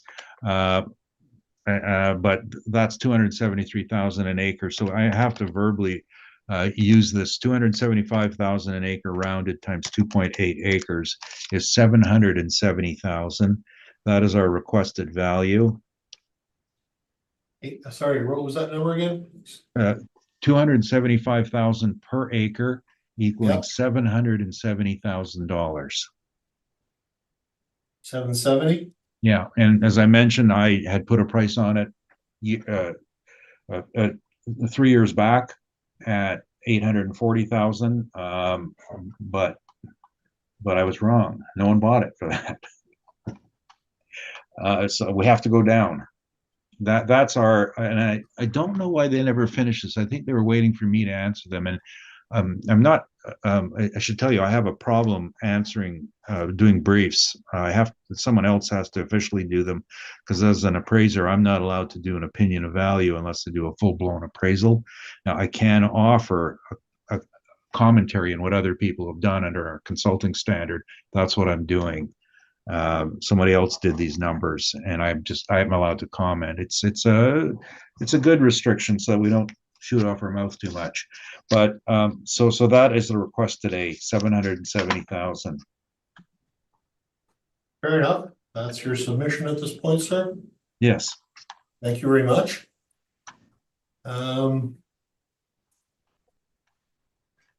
Rupney, could you please ask questions if you have? I suppose my main question is regarding it being on the contamination list. Were you able to provide it being on the list in your brief? Well, the telltale is that there's a file number. And on page 3, the file number is listed 20867. So what you do when you see this is then you can, right now you have to physically go down to, what are they called now? Environment and something, to request the file and look at the nature of it. But from my inspections on the site, it appears to be a large amount of hydrocarbons.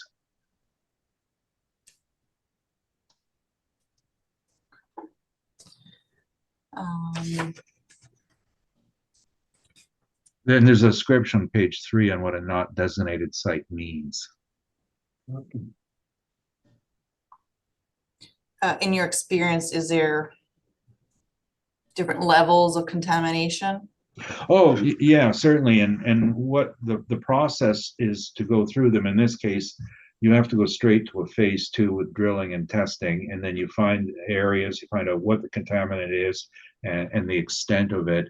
And then the cleanup is, your engineer then determines what the cleanup is and then passes the plan for approval to Environment and Climate Change. And once that's all said and done, then they go ahead with it. So it's, right now it's an unknown as to what the scope is. And it could be, in this case, like I said, with the hydrocarbons, it's, which again, I'm not an engineer, I'm not an environmental scientist. I grew up working on my dad's oil distributing company, and I know what oil damage looks like. So it's what it looked like, and it makes sense because 90% of our environmental issues have to do with hydrocarbons.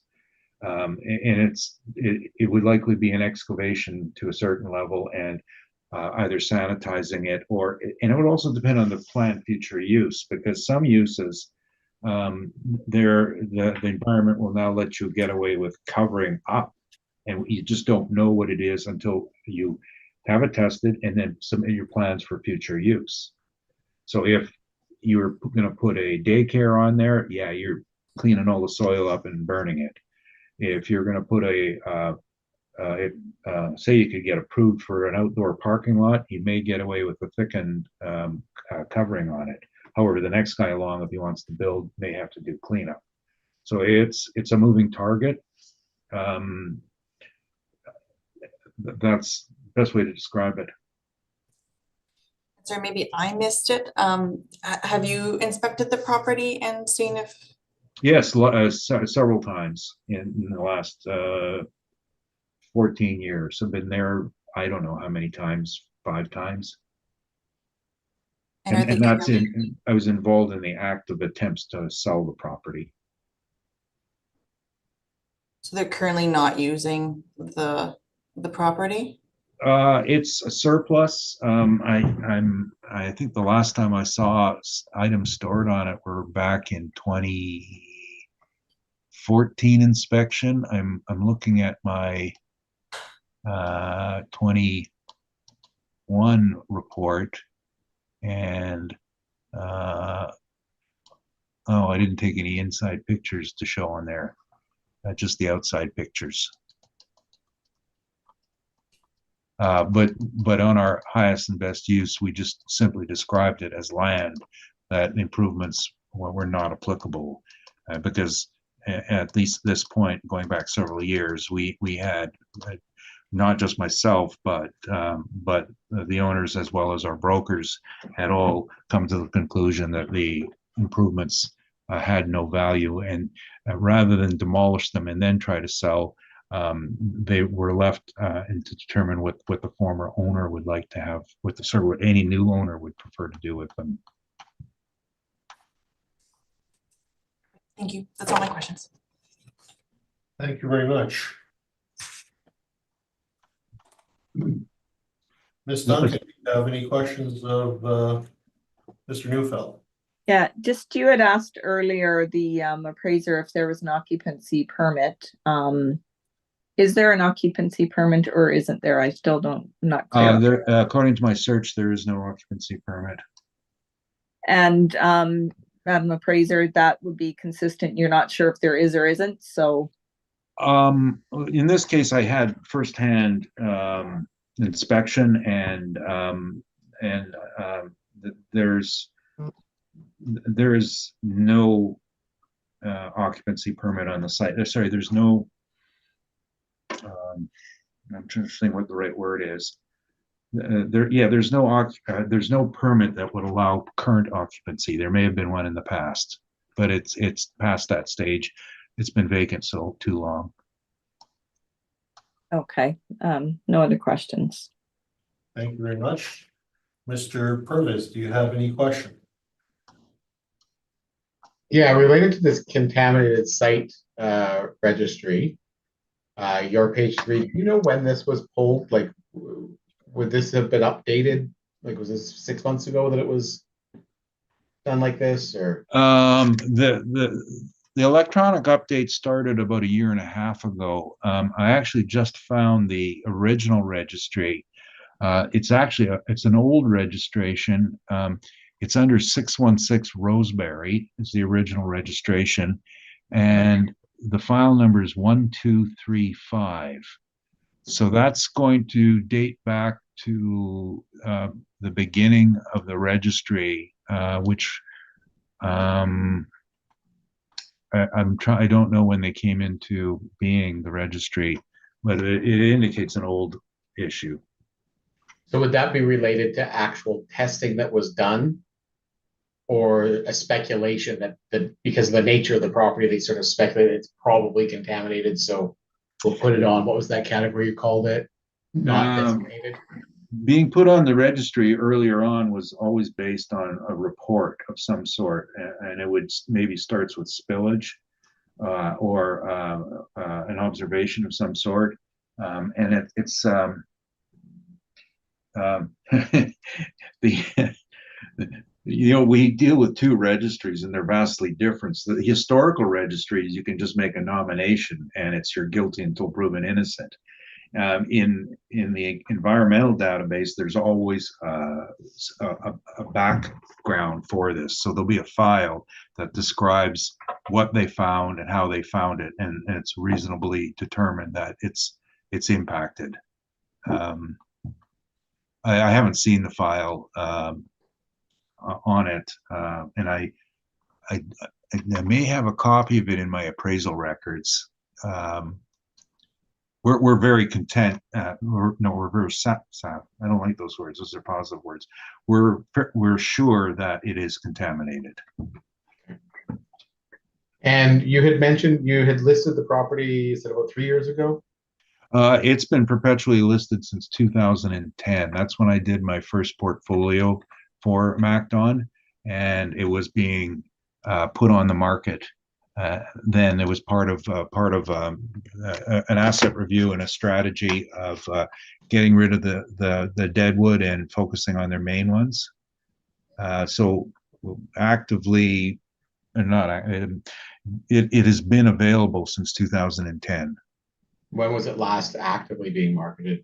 Well, it's never been active because MacDon doesn't like people knowing about their business, and including me talking about it. But but our broker is Jim Kulik on it, and he's had it on his list of available properties since 2010. I probably have the original when I did MacDon. You mentioned an appraisal that you had done. Yes. What was the number on that? It was like 800 and 840,000. Yes. And when was that? Late 2021. Okay, that's the 3 years ago. Then I had my head. Yeah, Okay. that's the price I put on it back then, and it never sold. Okay, that's my questions. Turn it over to you, Mr. Chair. Thank you very much. Just a couple quick clarification questions. The because it's on the list, it has not yet been determined to the degree because testing has not been done, correct? Well, I believe there were some boreholes and some preliminary holes done, some test holes, but not a full, Not a full blown, not a phase two, no. fair enough. No, and the second question that I have is, was this contamination as a result of the previous owner to MacDown, or was this MacDown's doing? I'm just opened up my my file here.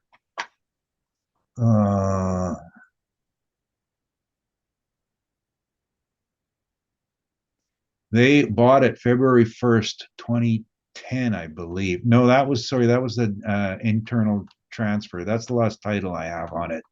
I don't know. I'm just reading here to see if what further details I got on it. You suspect it would probably been from the previous owner, sir, is I guess really what I'm looking at. Yeah. I don't think MacDon was doing anything on that site No, and they're, contaminated. Would that be yeah, a they're, statement to they're make? yeah, their processes aren't overly environmentally difficult because it's mostly assembly. It's the powder coating that Yeah. where they have their concerns, but the rest of the facility is assembling. Okay. I think it's the former owner. And I just remembered something else about the listing, which was why they didn't tear the building down. They were advised by their broker, leave it standing because somebody might want to buy the land and use the rest of the land and let the building stand and not spend the money on demolition. Okay, but that answers why they did what they did, because that was the advice they were following. Okay. Thank you. Those are my questions. Any summation at this point, Mr. Rockney? No, thank you. Mr. Neufeld? I think that's good. Thanks. Thank you very much. And with that, we move on to the next property. Mr. Chair, can we take a break so I can fix the Zoom view for you? Fair enough.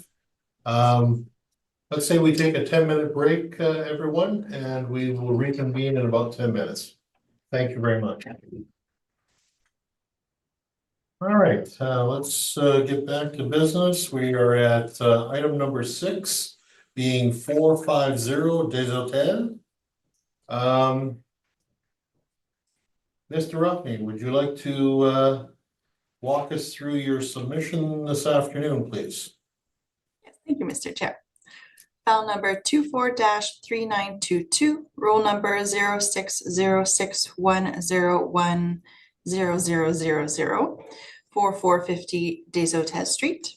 It consists of, sorry, my apologies. We have a recommendation to reduce the value to, and there's a bit of an error at the bottom of the page, $4,232,000. For the 2025 rural year based on the reference date of April 1, 2023. This is the value used for our income workup. All right. Maybe we could ask Mr. Neufeld if he was interested in that reduction.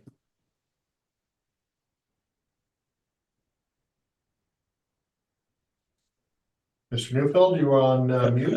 Sorry, yeah. What is there a page on that? Bottom of the page 1, and there's a slight error. It says 4,322,000, but we're amending it to 4,232,000. And the income. Okay, that's the workup page 5. Okay, sorry. I'm just let me, give me a second here. 160,000 feet. Okay, close. Okay, I see one. Okay.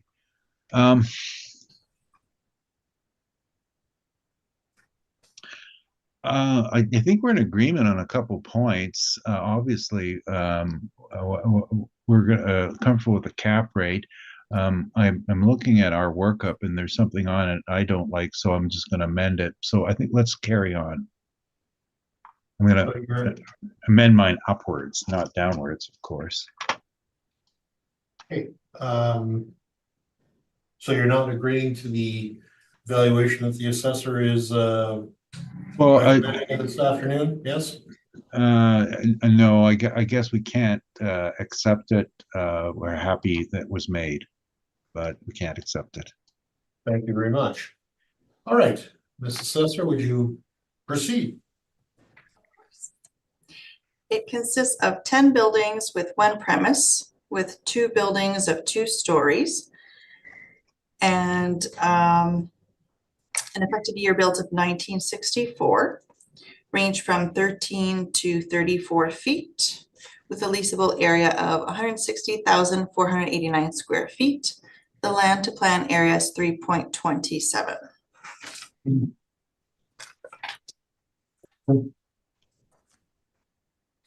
I direct your attention to page 2. It includes a sale of $4,830,000 in 2015. Our recommended value for 2025 is well below this. We have verified this sale through land titles and nothing's to indicate that it isn't a good sale. On page 3, we included a few exterior photos. And on page 4 is a aerial view and a map showing its location. It is located in St. Boniface near Demeron Street. You will find our income workup on page 5 with the amended value. The one premise of 160,489 square feet with a rent of $2.65 per square foot provides a potential rent of $425,296. We reduced that by a vacancy loss of 3% plus expenses at 3% with the shortfall at $4 per square foot. This gives us the net operating income of $380,902. We've capitalized that at 9%, in which generates our capitalized value of $4,232,244, in which we rounded down to $4,232,000. Page 6 has our rent comparables. They are net rents from the market in which our model is based off of. We've provided 5 rent comparables with the lease starting in 2008 to 2022. An area range from 100,285 to 134,664 square feet. Wall height range from 15 to 31 feet. An effective year built of 1968 to 1990, and a net rent of $5.65 to $9.16 per square foot. You'll find our capitalization rates on page 8, in which provides the industrial range from 5.35 to 7.30. Our cap rate used is 9%. It is well over our 80th percentile. We have it at 9% due to this property being on the contamination site list. Based on the evidence we provided, we believe that the recommended assessed value of $4,232,000 to be fair and equitable, and therefore ask for it to be confirmed. Thank you. Thank you. Questions, Mr. Neufeld? Yes. You're showing an original age of 1925 in 10 sections. I've read the paper file on this, and your paper file shows an original age of 1908 and 18 buildings. Where did the 1925 come from? Do you know? I have here listed 10 buildings. 1925 appears to be the very first building of 12,120 square feet. Okay, I don't I suppose you haven't been in this building? I have not, no. Okay. Um, and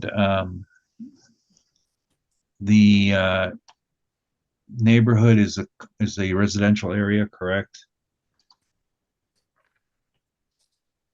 I am not certain on that. Like to get to it, you've got to travel through houses, right?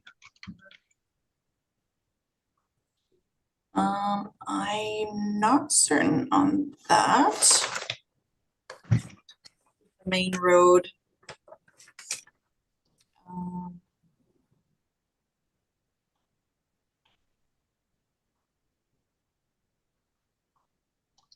I see Deschambault there. Right. There's like 3 industrial buildings at the end of Desmiron and Deschambault, and their Desautels, and their with Mhm. a rail line running through it. But the entire neighborhood is residential, isn't it? Some of it, yes. Okay. And do you know about how the transportation route takes to get to there? I do not, no. You mentioned that there was a sale. So the vendor was Vic West, and who's the current occupant? Currently, I have Westel Limited. Westfield, who are Vic West, as you may not be aware, are you? Nope, I was not. Okay. So the vendor was Vic West and the tenant is Vic West. Now, you mentioned about the sale, isn't that a little bit strange? Like, would you be relying on something like that? Sorry, I have it differently. For the premise, it's Westel Limited. Right. Westfield is owned, well, maybe you weren't aware Westfield is owned by Vic West. No, Okay. we have like a numbered company here on this sale. Well, no, I'm not talking about the numbered company, but the vendor is the same as the occupant now. Gotcha, And yes. I didn't know if you were aware of that. Sorry, yes. Yeah, we have it as owner occupied. Okay. And you have it as owner occupied. Okay.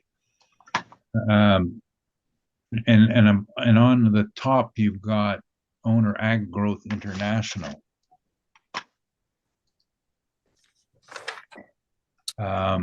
Well, but down below on the title transfer, you have this numbered company in Ontario. How does that work out? So where are you looking at for the brief? Page 1, Mhm. owner Ag Growth International. Page 2, purchaser 2441050 Ontario Limited. Right. So that must be, the owner must be that numbered company, is what I would presume. Because on the sale here it says Vic West Incorporated to the numbered company, Ontario Limited. And this is 2015. Okay. Now I see that Steve Alden's name is on the verifier from 2015. So I guess you never had a chance to speak to him and ask him the details of this work? No, he's no longer with us. Right. Okay. I did, so but that's okay. And no, I'm just a little stunned to see that you're calling this a bona fide sale, but that's fine. And you mentioned that it was on the contaminated database, and in this case, you put a 9% cap rate on it then, correct? Correct. And have you reviewed on your page 4, have you reviewed the field sheets for the original configuration of the Seine River? Sorry, could you repeat that question? In your field sheets, there's a sketch showing the original Seine River. when the site was first built and the assessment department used to have field sheets. Have you had a chance to see them, or are they long archived? I don't believe we've revised it recently, no. Is the rail spur in front of them operational? I don't believe so, but I'm not certain. And the what is the elevation of the site compared to Des Hotels? Have you been there? No, I have not. Okay, well then, I mean, there's no point me asking about that. That's okay. Be hard to tell. No, yeah, I should have started that off. You hadn't seen it, you hadn't seen it. It was okay. Now on your rents, you've got a bunch of rents in here that that are ranging from 565 to 916, and you've applied 265. How does that work?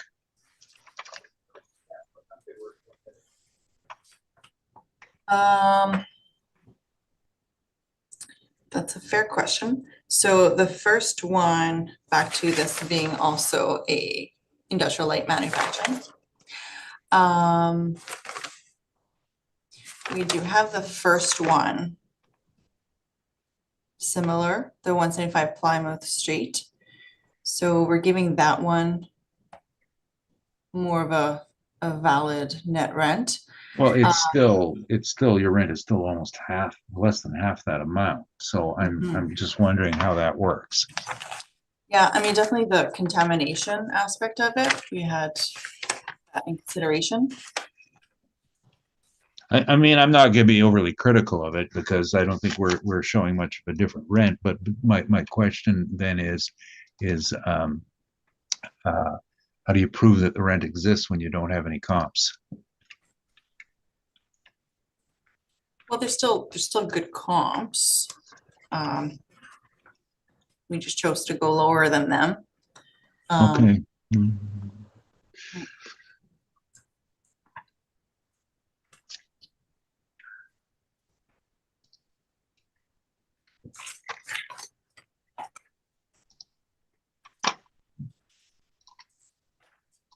Any other questions? So I wasn't sure if that was a pause to answer or that was it. I did have a couple more. Okay, the vacancy rate was assigned to this, and what was I'm looking at your vacancy rates across the city for industrial properties, and on your parameters that are published at the beginning of the year. And so how was this given the rate of that it was at 3%? Where did it fall into the class? I'm looking on actually page 21 of your parameters. Is that because it's in what, market region 3? It is market region 3. Okay. Is that information in the assessor's brief? I don't know. No, I don't think it is. I don't have it before me, sir, so. Okay, it's in their published overview of the 2025 assessment. And I appreciate the comment. The only problem is. Yeah, no problem. I don't have it in front of me, so we can't really look at it at this moment. Okay. I appreciate that maybe the assessor may know, but we don't have the information in front of us. Okay. Well, I guess my real question here is that the city in these parameters has a definition for a loft warehouse. Why wouldn't this be a loft warehouse? Or similar?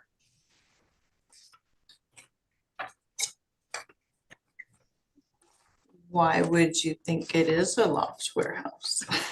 The definition of a loft warehouse is why.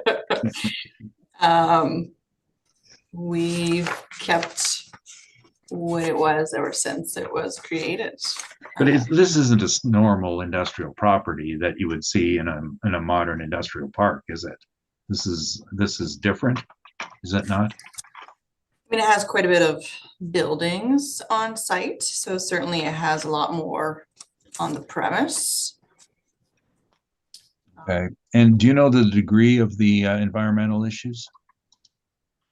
I do not know. Okay, those are my questions, thanks. Thank you very much, Mr. Neufeld. Questions? Ms. Duncan?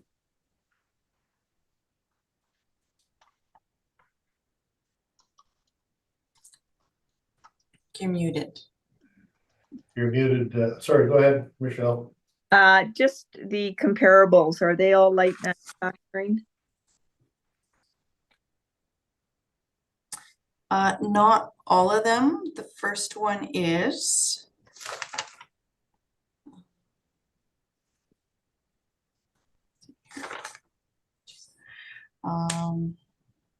They all are M2 for the zoning, but as far as the light manufacturing, it's just the first one.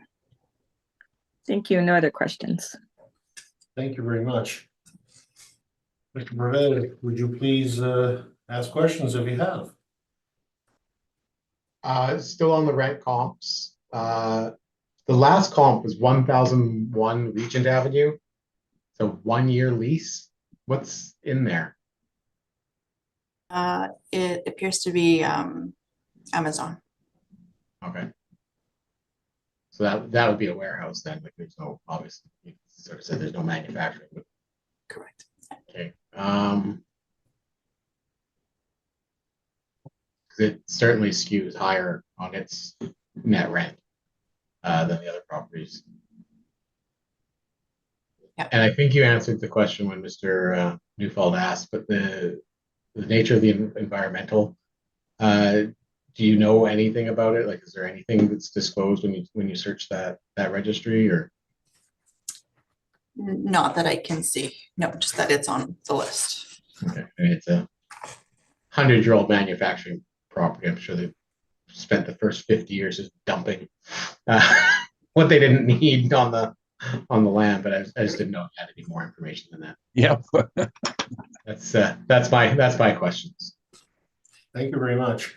I guess the only question I'm going to ask you would be, is the valuation that's been done all model driven at this point?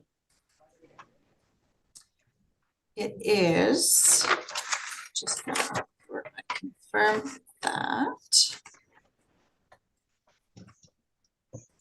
Oh, with the amendment of the new value, we dropped the $3 rent to $2.65. Fair enough. Yeah. And the cap rate was model created, correct? That was correct. Those are my questions. Mr. Sorry, Neufeld. and I don't want to doubt your answer, but in past appeals, I don't know if you're aware of this, but the model had been adjusted for the cap rate. And we know that, I'm sort of asking questions with a statement. The model doesn't adjust for environmental, so you weren't aware then that the cap rate was a manual override?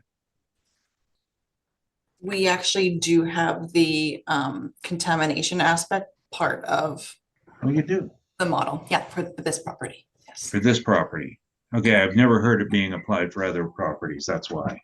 Okay, so then that could be then an override that they put on it just for this one. For this property, correct. Yeah, it makes sense. Okay, thank you.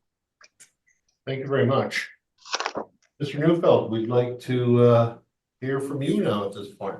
Okay, again, this is a long-term client, so I actually, this is one of my first appraisal assignments for a regular appraisal in 2004. I wrote the appraisal for this with Mr. Patrick Hamilton, and we toured the facility. It was built in 1908, the original age, and I don't know if I gave you the pictures on this, but we use the old-fashioned way of dating it, which are the posts. And I just scan my pictures and see, yes, bottom of page 6. You see the posts that are there. These are in the basement of the original building. So this is 1908 vintage footed posts, and you can date them both on the way that they, I forget what the term is, flute upwards, but also that they're only 8 feet apart. And back then they had to build them this close together to support the weight. It's one of the early poured buildings. Other ones I've been in are very, very similar. This is how we dated it. And we did manage to get the assessors a printed file on this back at that time. And it was verified that 1908 was the original construction. However, this building was then added on to, a floor was added on top. So I think that's where the confusion comes in on the original dating. But the core, which is basement and first floor of the 3-story section, are 1908. And on my 1906, I'm sorry, page 8 is a excerpt from my appraisal back in 2004 that showed how the building was built in the different stages. And I had said 18 sections and 16 sections. I'm okay. With the different sizes.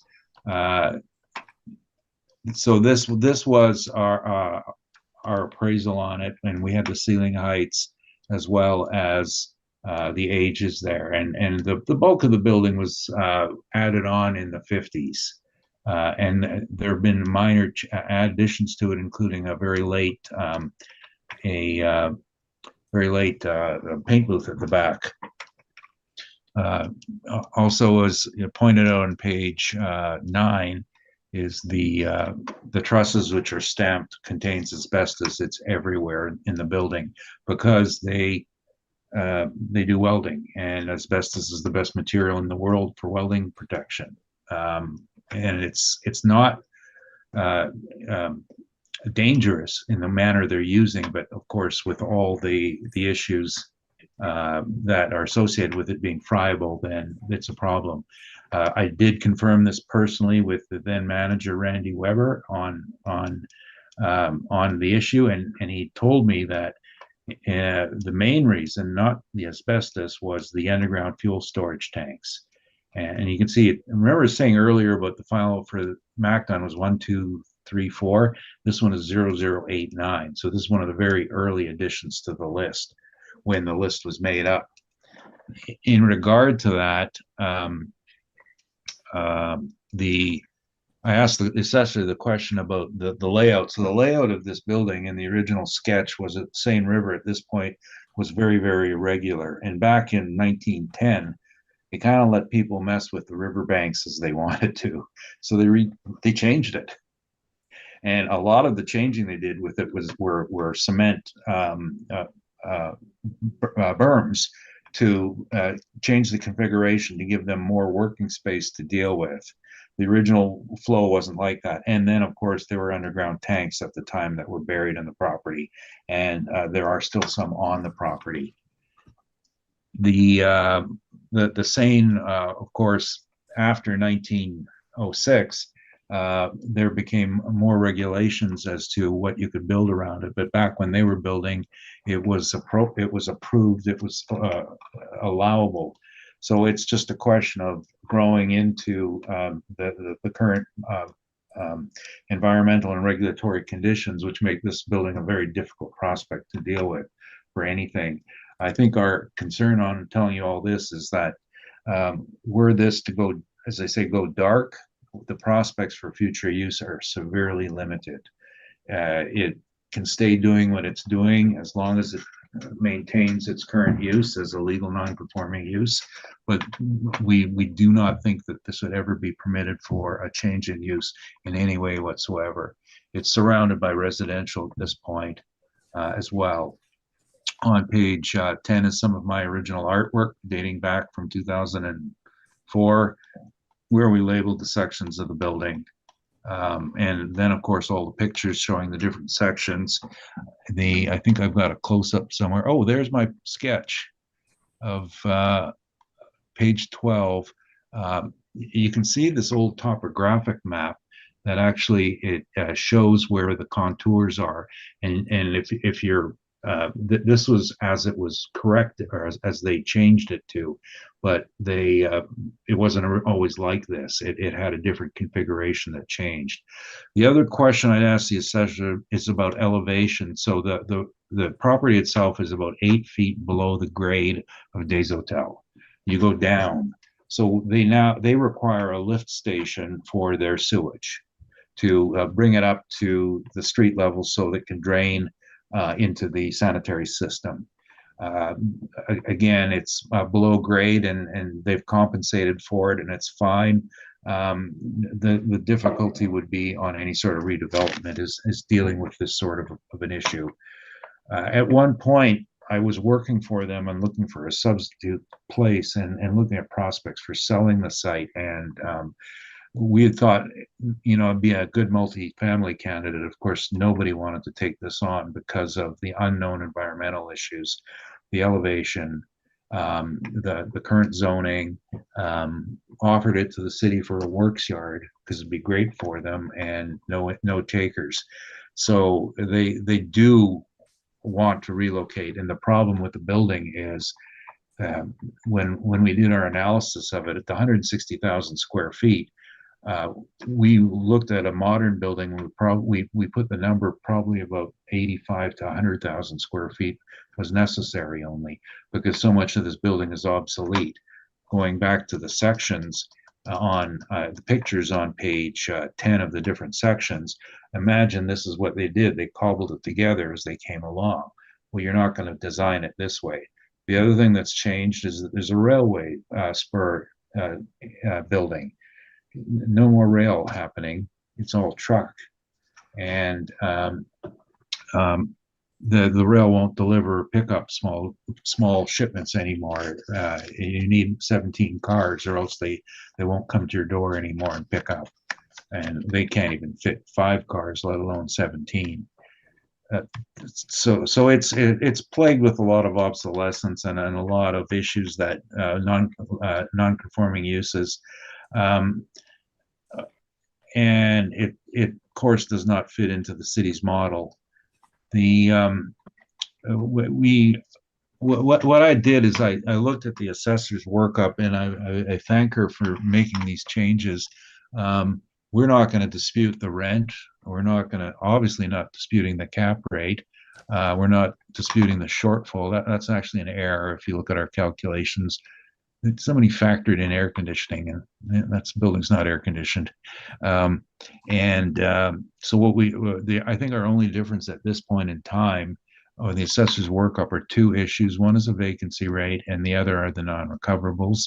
So the vacancy rate, all the workups, and we have the Johnson report, the city has theirs, their parameters. They do not consider a building like this at any point. The city parameter on loft is 15%. I looked through, and I just did this now. I was stalling before, in case you didn't figure it out. I looked through the Johnson report to see what the sort of range of vacancy rates that were reported, and it's not a normal building. The going rate at this time would be about 4.7% for a normal building. There were rates in some years in some neighborhoods that went as high as 11%. So we've changed our vacancy from 15% to 10%. It's going to have a problem, whether it's a potential for vacancy or the risk of vacancy is essentially the problem. Going back to the sale, when I talk about that, all the sales were related company to related company with the business tagging along. There was they actually changed themselves to a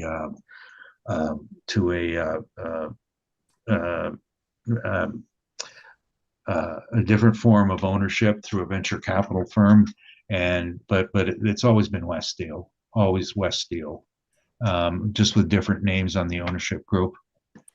None of the sales are indicative of market.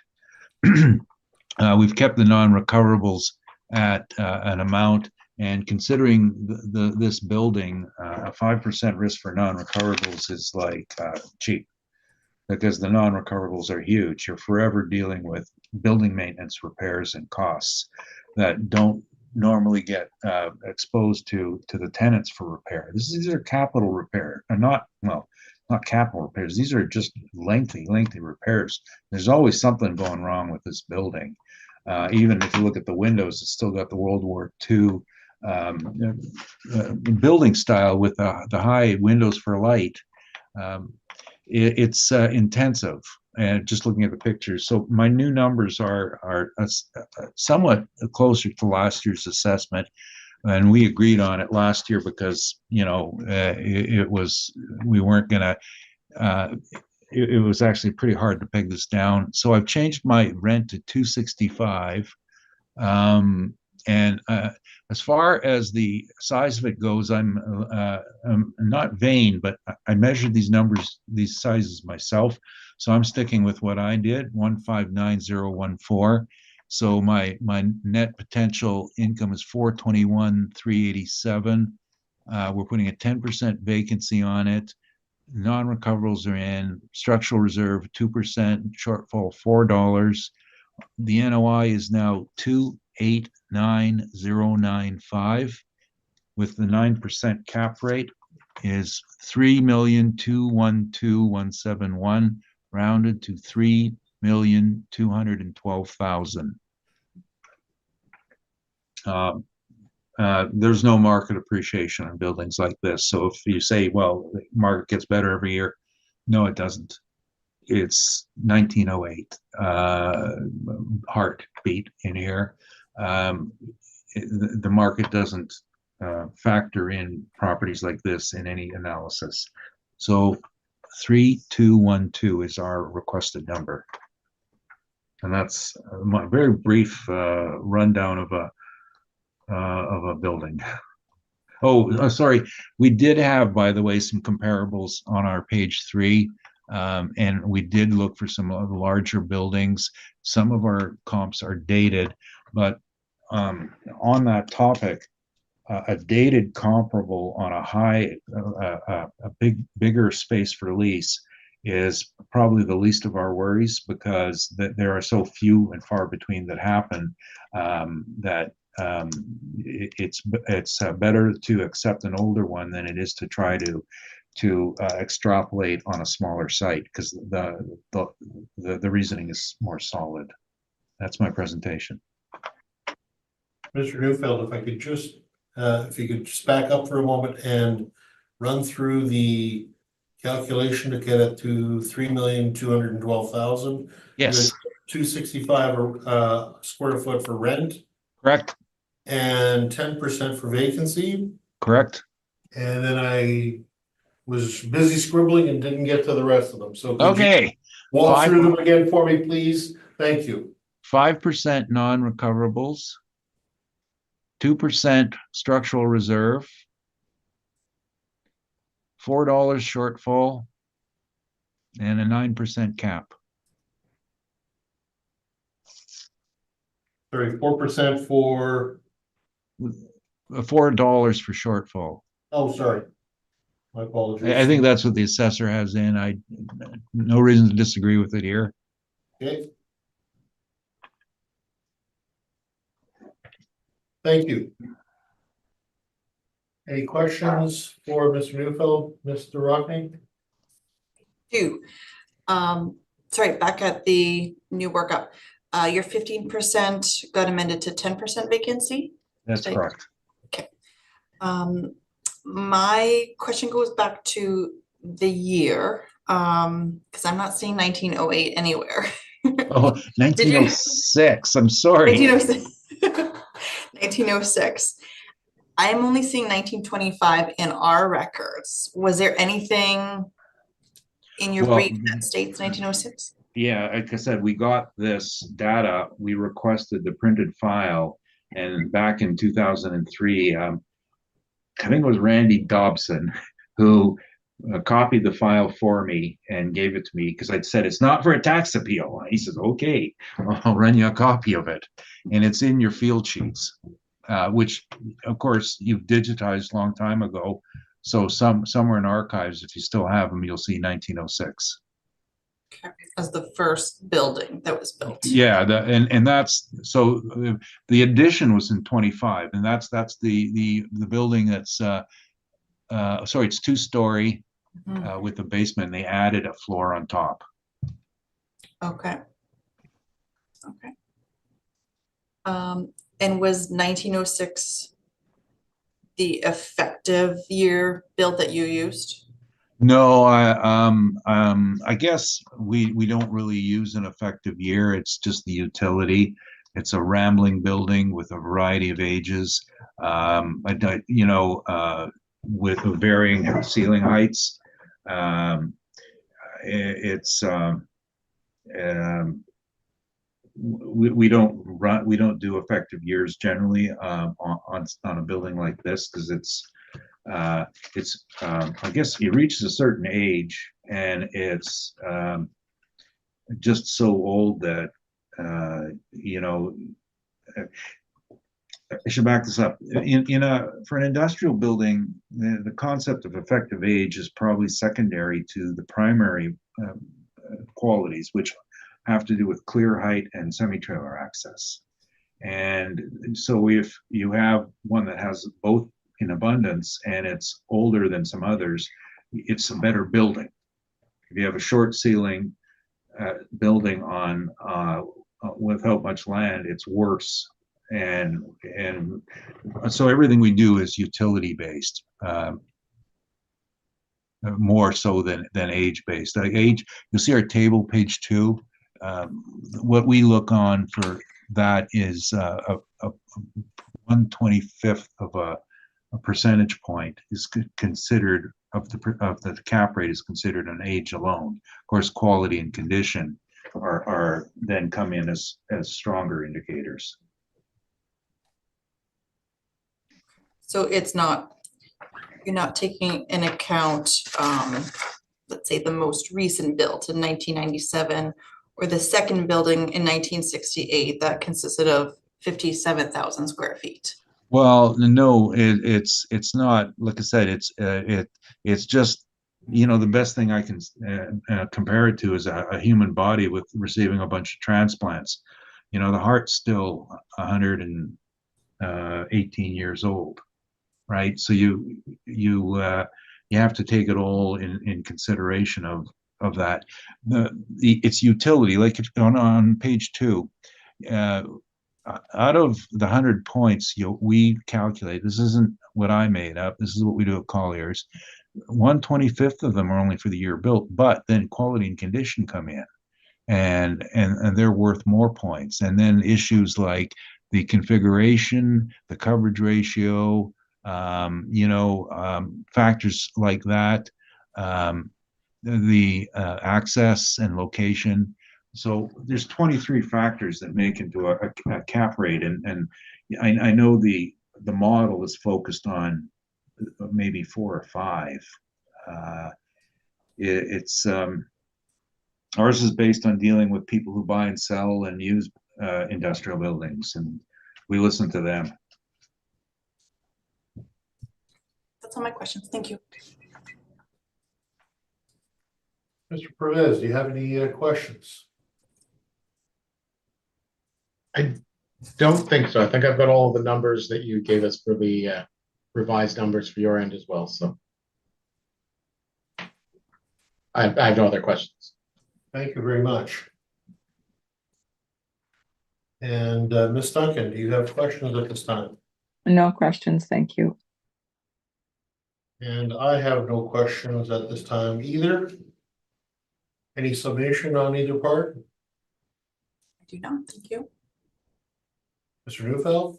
Yes, I just reiterate that, assessment is done by a model, and in, I don't know how many percentage, 80, 85% of the time, the buildings fit into how a model can work. But any model is defined by a mathematical formula, and outliers don't go into a model. This is a severe outlier, and I think you just forget about the model and look at this on a singular basis. I think the model is a bad method of comparison for a property like this. That's all I wanted to say. Thank you very much, Mr. Newfeld. With that, I think we've concluded this item number 6. We move on to item number 7. And this being 560 Messier Street. Mr. Ruffney, please, if you could, walk us through your submission today. Thank you, Mr. Chair. File number 24-4004, roll number 060934626165. Address is 560 Messier Street. We are defending the assessed value of $1,061,000 for the 2025 roll year based on reference date of April 1, 2023. It consists of 5 buildings with 3 premises with 1 story. The effective year built of 1976. A wall height range from 11 to 42 feet.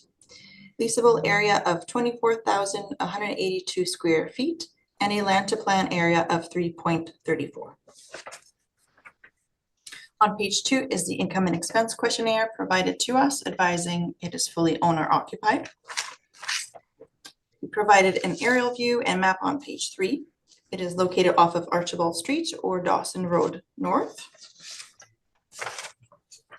Page 4 has an exterior photo and another aerial view. On page 5 and 6 are a few property permits dated 2015 or 2016, where it added a shed of 6,510 square feet. And page 6 advises the declared construction value of $850,000 for interior alterations. You will find our income workup on page 7. The 3 premises add up to 24,182 square feet with a blended rent of $3.79 per square foot, providing a potential rent of $91,689. We've reduced that by a vacancy loss of 3% plus expenses at 3%. With the shortfall at $4 per square foot, this gives us the net operating income of $83,368. We've capitalized that at 8.8%, in which generates our capitalized value of $947,364, and adding a building value of $114,000. This is for the shed, and providing a final value of $1,061,000.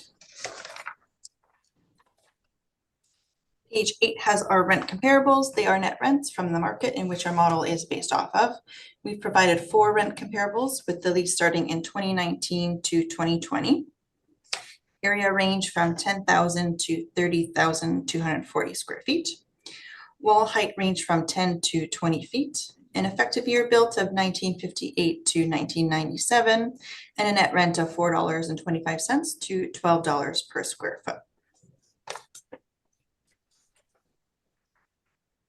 You'll find our cap rates on page 10, in which provides the industrial range of 5.35 to 7.30. Our cap rate of 8.8 is well over our 80th percentile.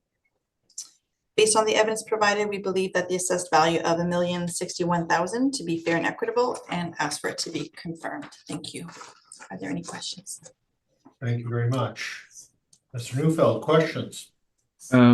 Yes, I'm just looking at this, first of this additional building value, 114,000. What is this for? So I had to look into it a bit. So there is the 4 buildings, and the 5th building is the shed that got added on.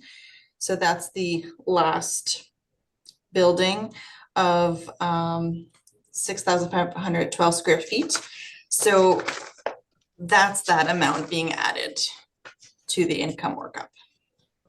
Okay, so just kind of point out to me where this is on the sketch, if you could. Yeah, and I think because it's an odd, it's in the middle from being a building to a detached structure. So that's why it's not accounted for as the Okay. typical, Where's that located then? it is, so on page 3, it is the far right. Page 3. Mhm, Okay, so this is Far right. the far right. So this was a what sort of building is this? So we're considering it as a shed. Okay. And what's the square footage on that? It's 6,512. Okay, so essentially it looks to be about what, $19 a foot in total value, somewhere around there. Calculate Sorry, that. $17.20 a square foot.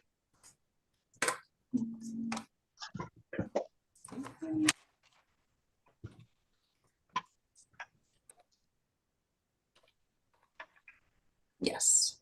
Okay, and I take it then this structure isn't heated?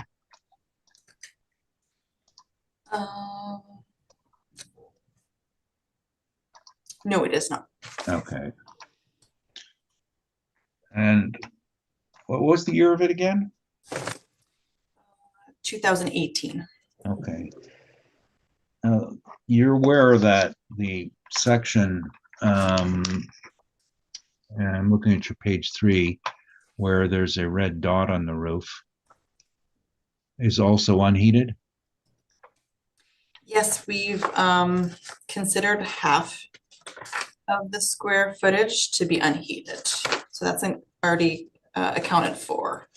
Half, but half the rest of the building, which is, it's a darker shade, correct? That's the entire amount that's on your page 3, the entire left side is unheated, correct? Let me see, I wrote it down somewhere. I imagine, I guess I'm perhaps for reference, on your page 7, you indicate 12,251 square feet at $275 a foot. So that's the space that's unheated. That's the unheated. And do you know the age of that section?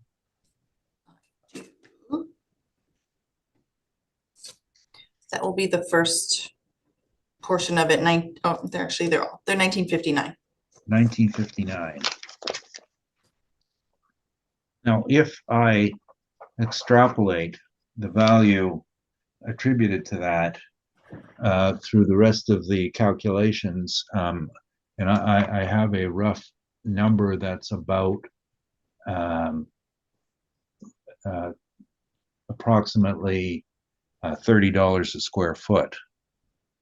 Built in 1959, yet your other section is 50 years newer, 60 years newer, and at about, oh, my mistake, about $18 a square foot. How does that make, shouldn't they be like, what's the difference between one 60-year-old unheated building and one 6-year-old unheated building? That is a fair question.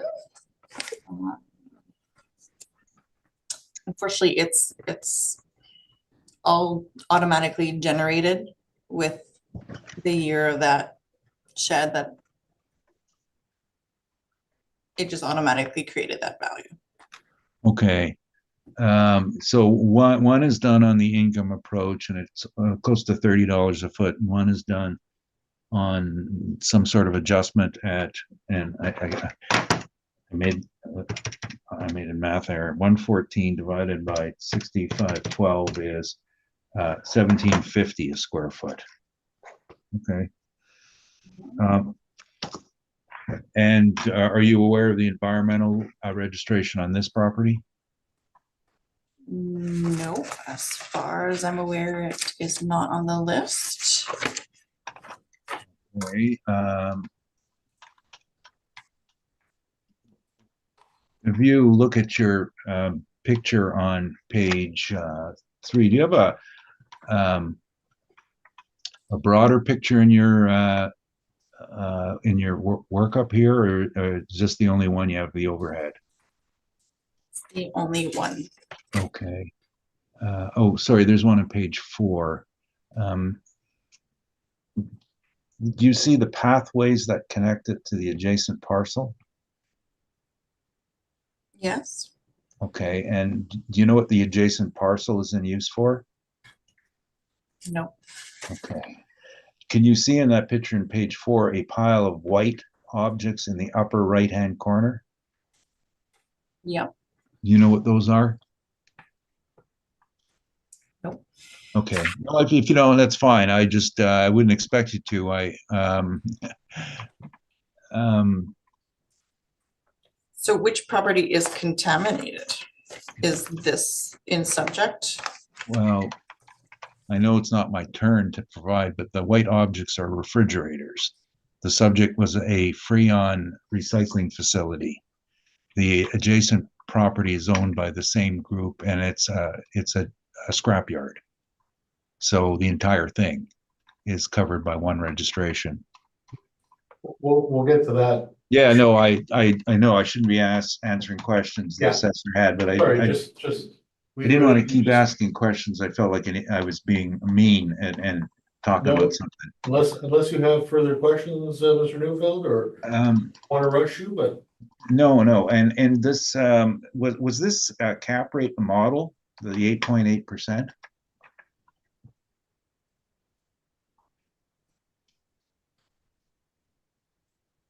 I'm sorry. Do you know do you know if the cap rate of 8.8 was model generated or was an override? The cap rate was model driven. Okay. I don't think so, but that's fine. And on your section here, I have to get to your page on your rents, page 8. Did you provide the board with any comparable rents for unheated space?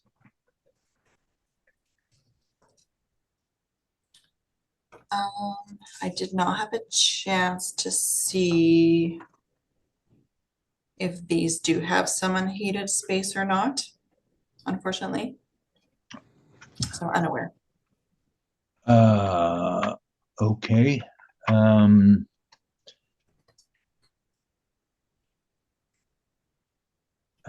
Sorry, and I had one last question here. The section of 1,656 square feet that you have at $4, are you able to identify where that's located on the site? So it says 1,656 square feet. I'm wondering if it's the part that sticks out.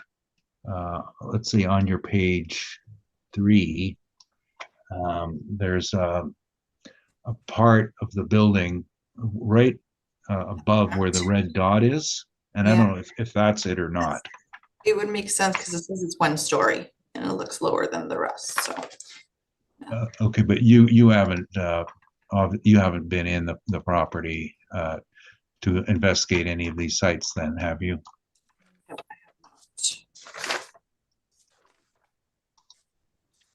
I have not. I'm just putting my ruler thingy on it right now and trying to see what if that's the case.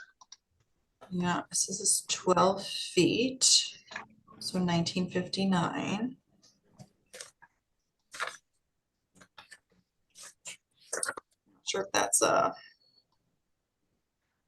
I'm just measuring it in a Google Earth, and it comes to 16. Just finishing off here, 1602, roughly, maybe a bit large, 1,664 square feet. So I don't want to assume anything at all. But if you don't know, you don't know. no, I do not. Okay, those are my questions. Thank you. okay. Mr. Purvis, would you please have any questions for the assessor? We heard a little bit about the nature of the property. You said you hadn't been there. Do you know what they do at this manufacturing? All I know is it's industrial metals and they've been there since 2006, as far as I can tell. But no, as far as what they do there, I do not, just from seeing those permits. It says metal processing facility. Okay. I have a feeling we're going to be learning more about the nature of the property from Mr. Neufeld. And your rent comparables, excuse me, are any of them the same category of property, light manufacturing, or? I do believe I have a few. Okay. The first one, Deschambault, as well as 2475 Day Street. Do we know what kind of manufacturing they are, or? I believe Deschambault is door and window company. Okay. And Day Street is no, my apologies. Plumbing and heating.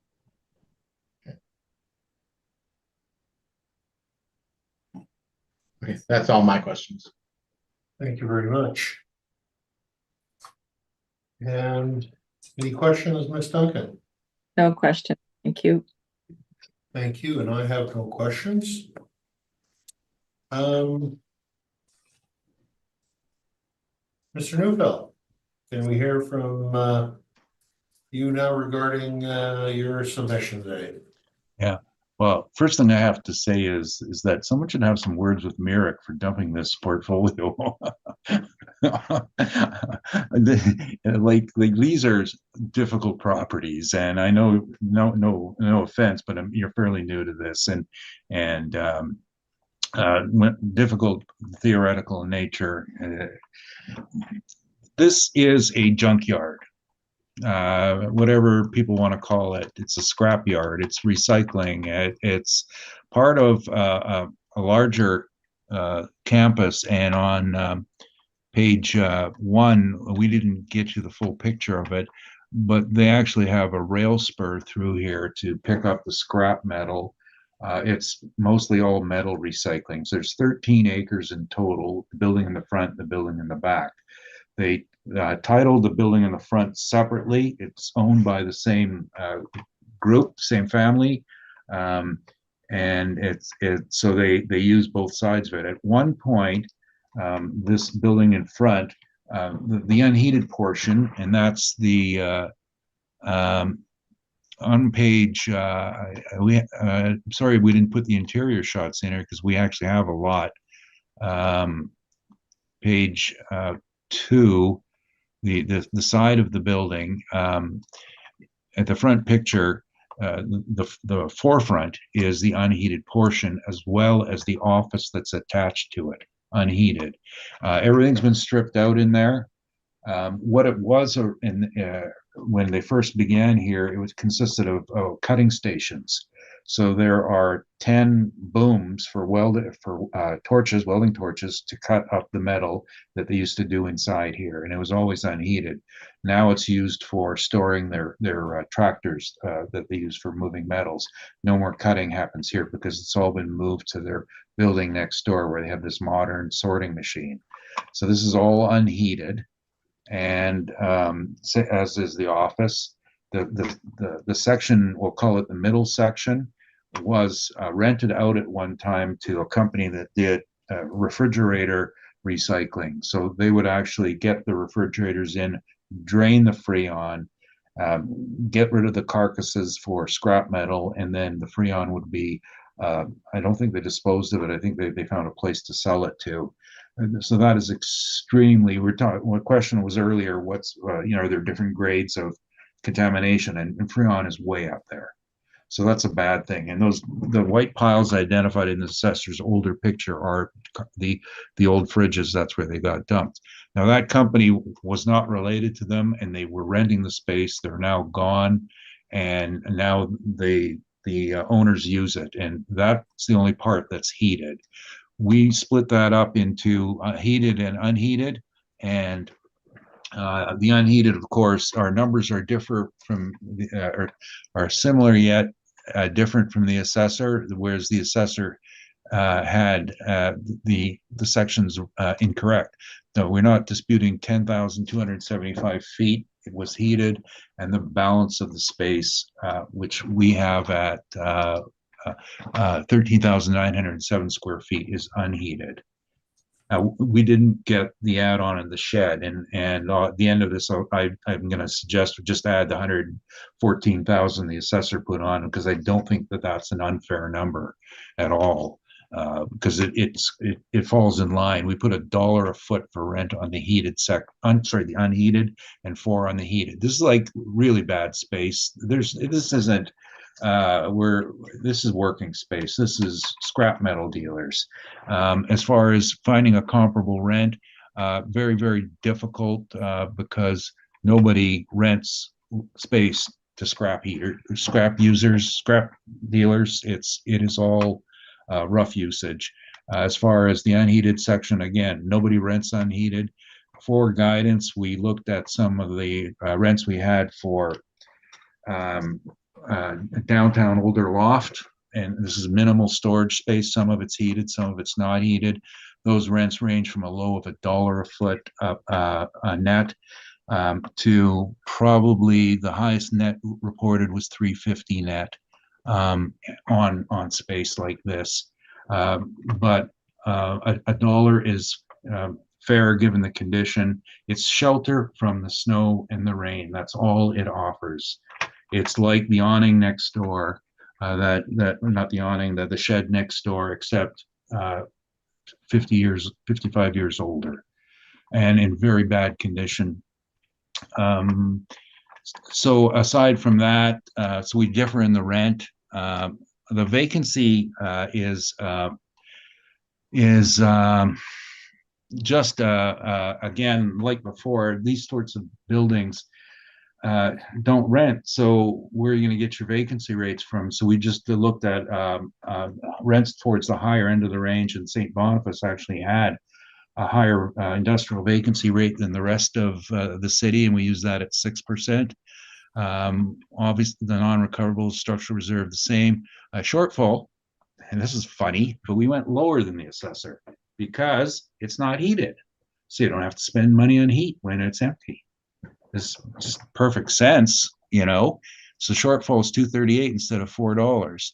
Our cap rate is much higher, and what this is mostly to do with is the concept of a wasting asset. If you don't heat a building, it's going to break down and deteriorate much quicker than if you heat it. And the reason is moisture. Moisture gets in an unheated building. You have a warm day, moisture comes in at night, it cools, and that cooling freezes the moisture that's been accumulated. It gets into the cracks and pores, and every day it gets in, ices up, thaws, and it breaks the building apart. That's actually very common, and this company actually has another building on Logan where we have a nice visual of this happening because we're tracking it. And that's one reason. Of course, the other is the environmental. Like question earlier, what about the cost of cleaning it up? Well, you're never going to clean this mess up. This is 13 acres of garbage accumulation for the past 60 plus years with material that nobody knows. We know some freons there. We obviously know hydrocarbons are there, and anything else that happened in between, PCBs, everything could be in the soil. And it's, I guess, I don't think the income approach is the best tool for this, but it's the only one we have because, I mean, it's M3 land. your standard of cleanup is lower, but it's hopelessly impacted. This is just a rough estimate, and my opinion is that this is way too soft on the cap rate. I think it would have been higher. This is just a bad investment risk. I mean, it's a business. It's a good business. Recycling's a great business, but you don't have investors lining up to invest in it with the risks involved. It's an end users type. So long story short, the dirty site, lots of bad problems with it. Major parts are unheated, and we're willing to add though the new structure on it because it does provide utility for the owner. And I don't have a problem. 114,000 is what the assessor adjusted it for. So our number is now 114 plus 483 is 597,000.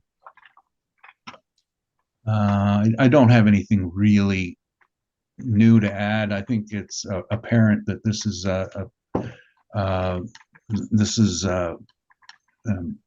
I don't like to use the word dirty. It's one of the least interest to an investor in Winnipeg. Thank you. That's my presentation. Thank you very much. Questions for Mr. Neufeld, Mr. Rockney?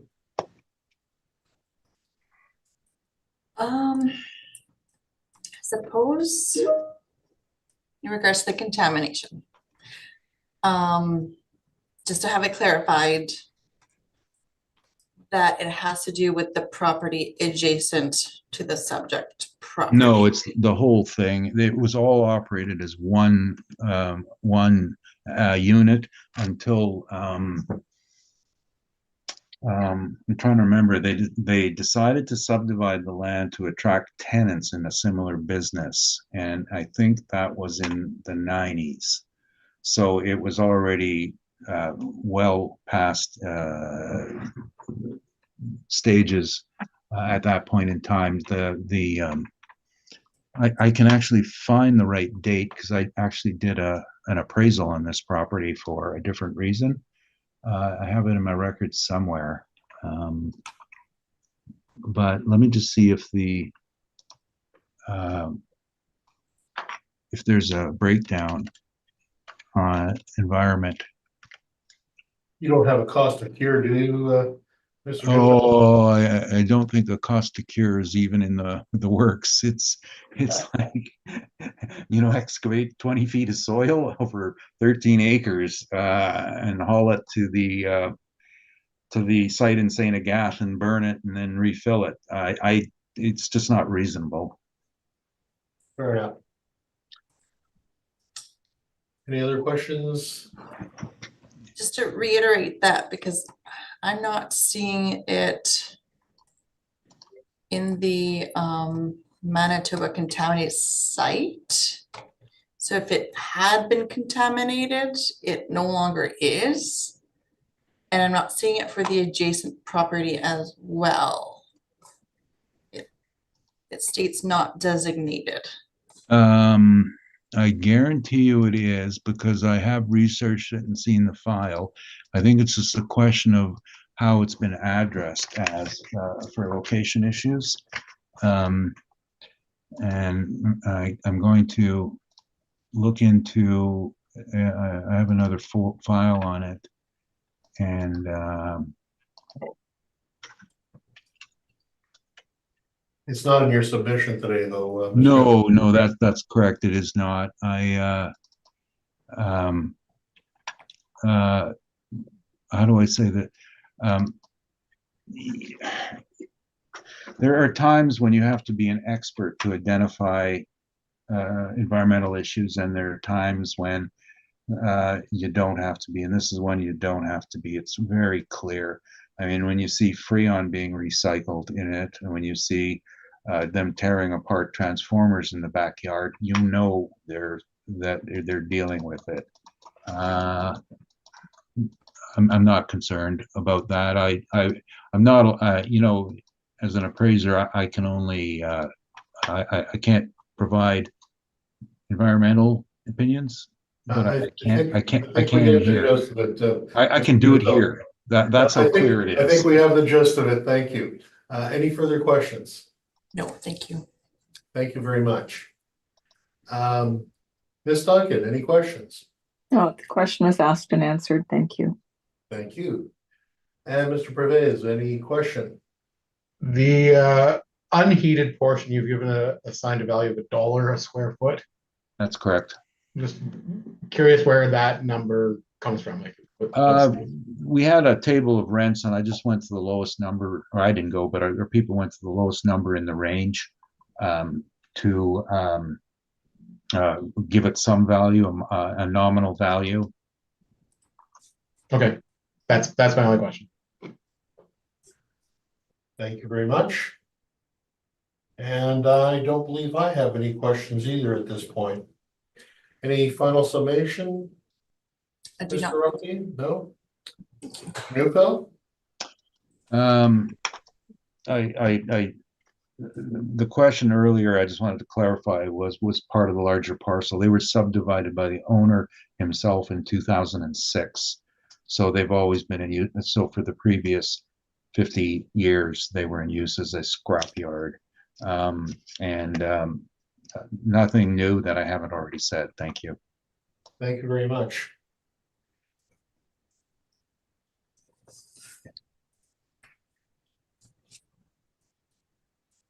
Well, it appears that we have gone through the entire docket. And I'd like to thank both of you for your submissions today. Much appreciated. We've heard all the items scheduled and this hearing now is adjourned. Thank you very much. Thanks.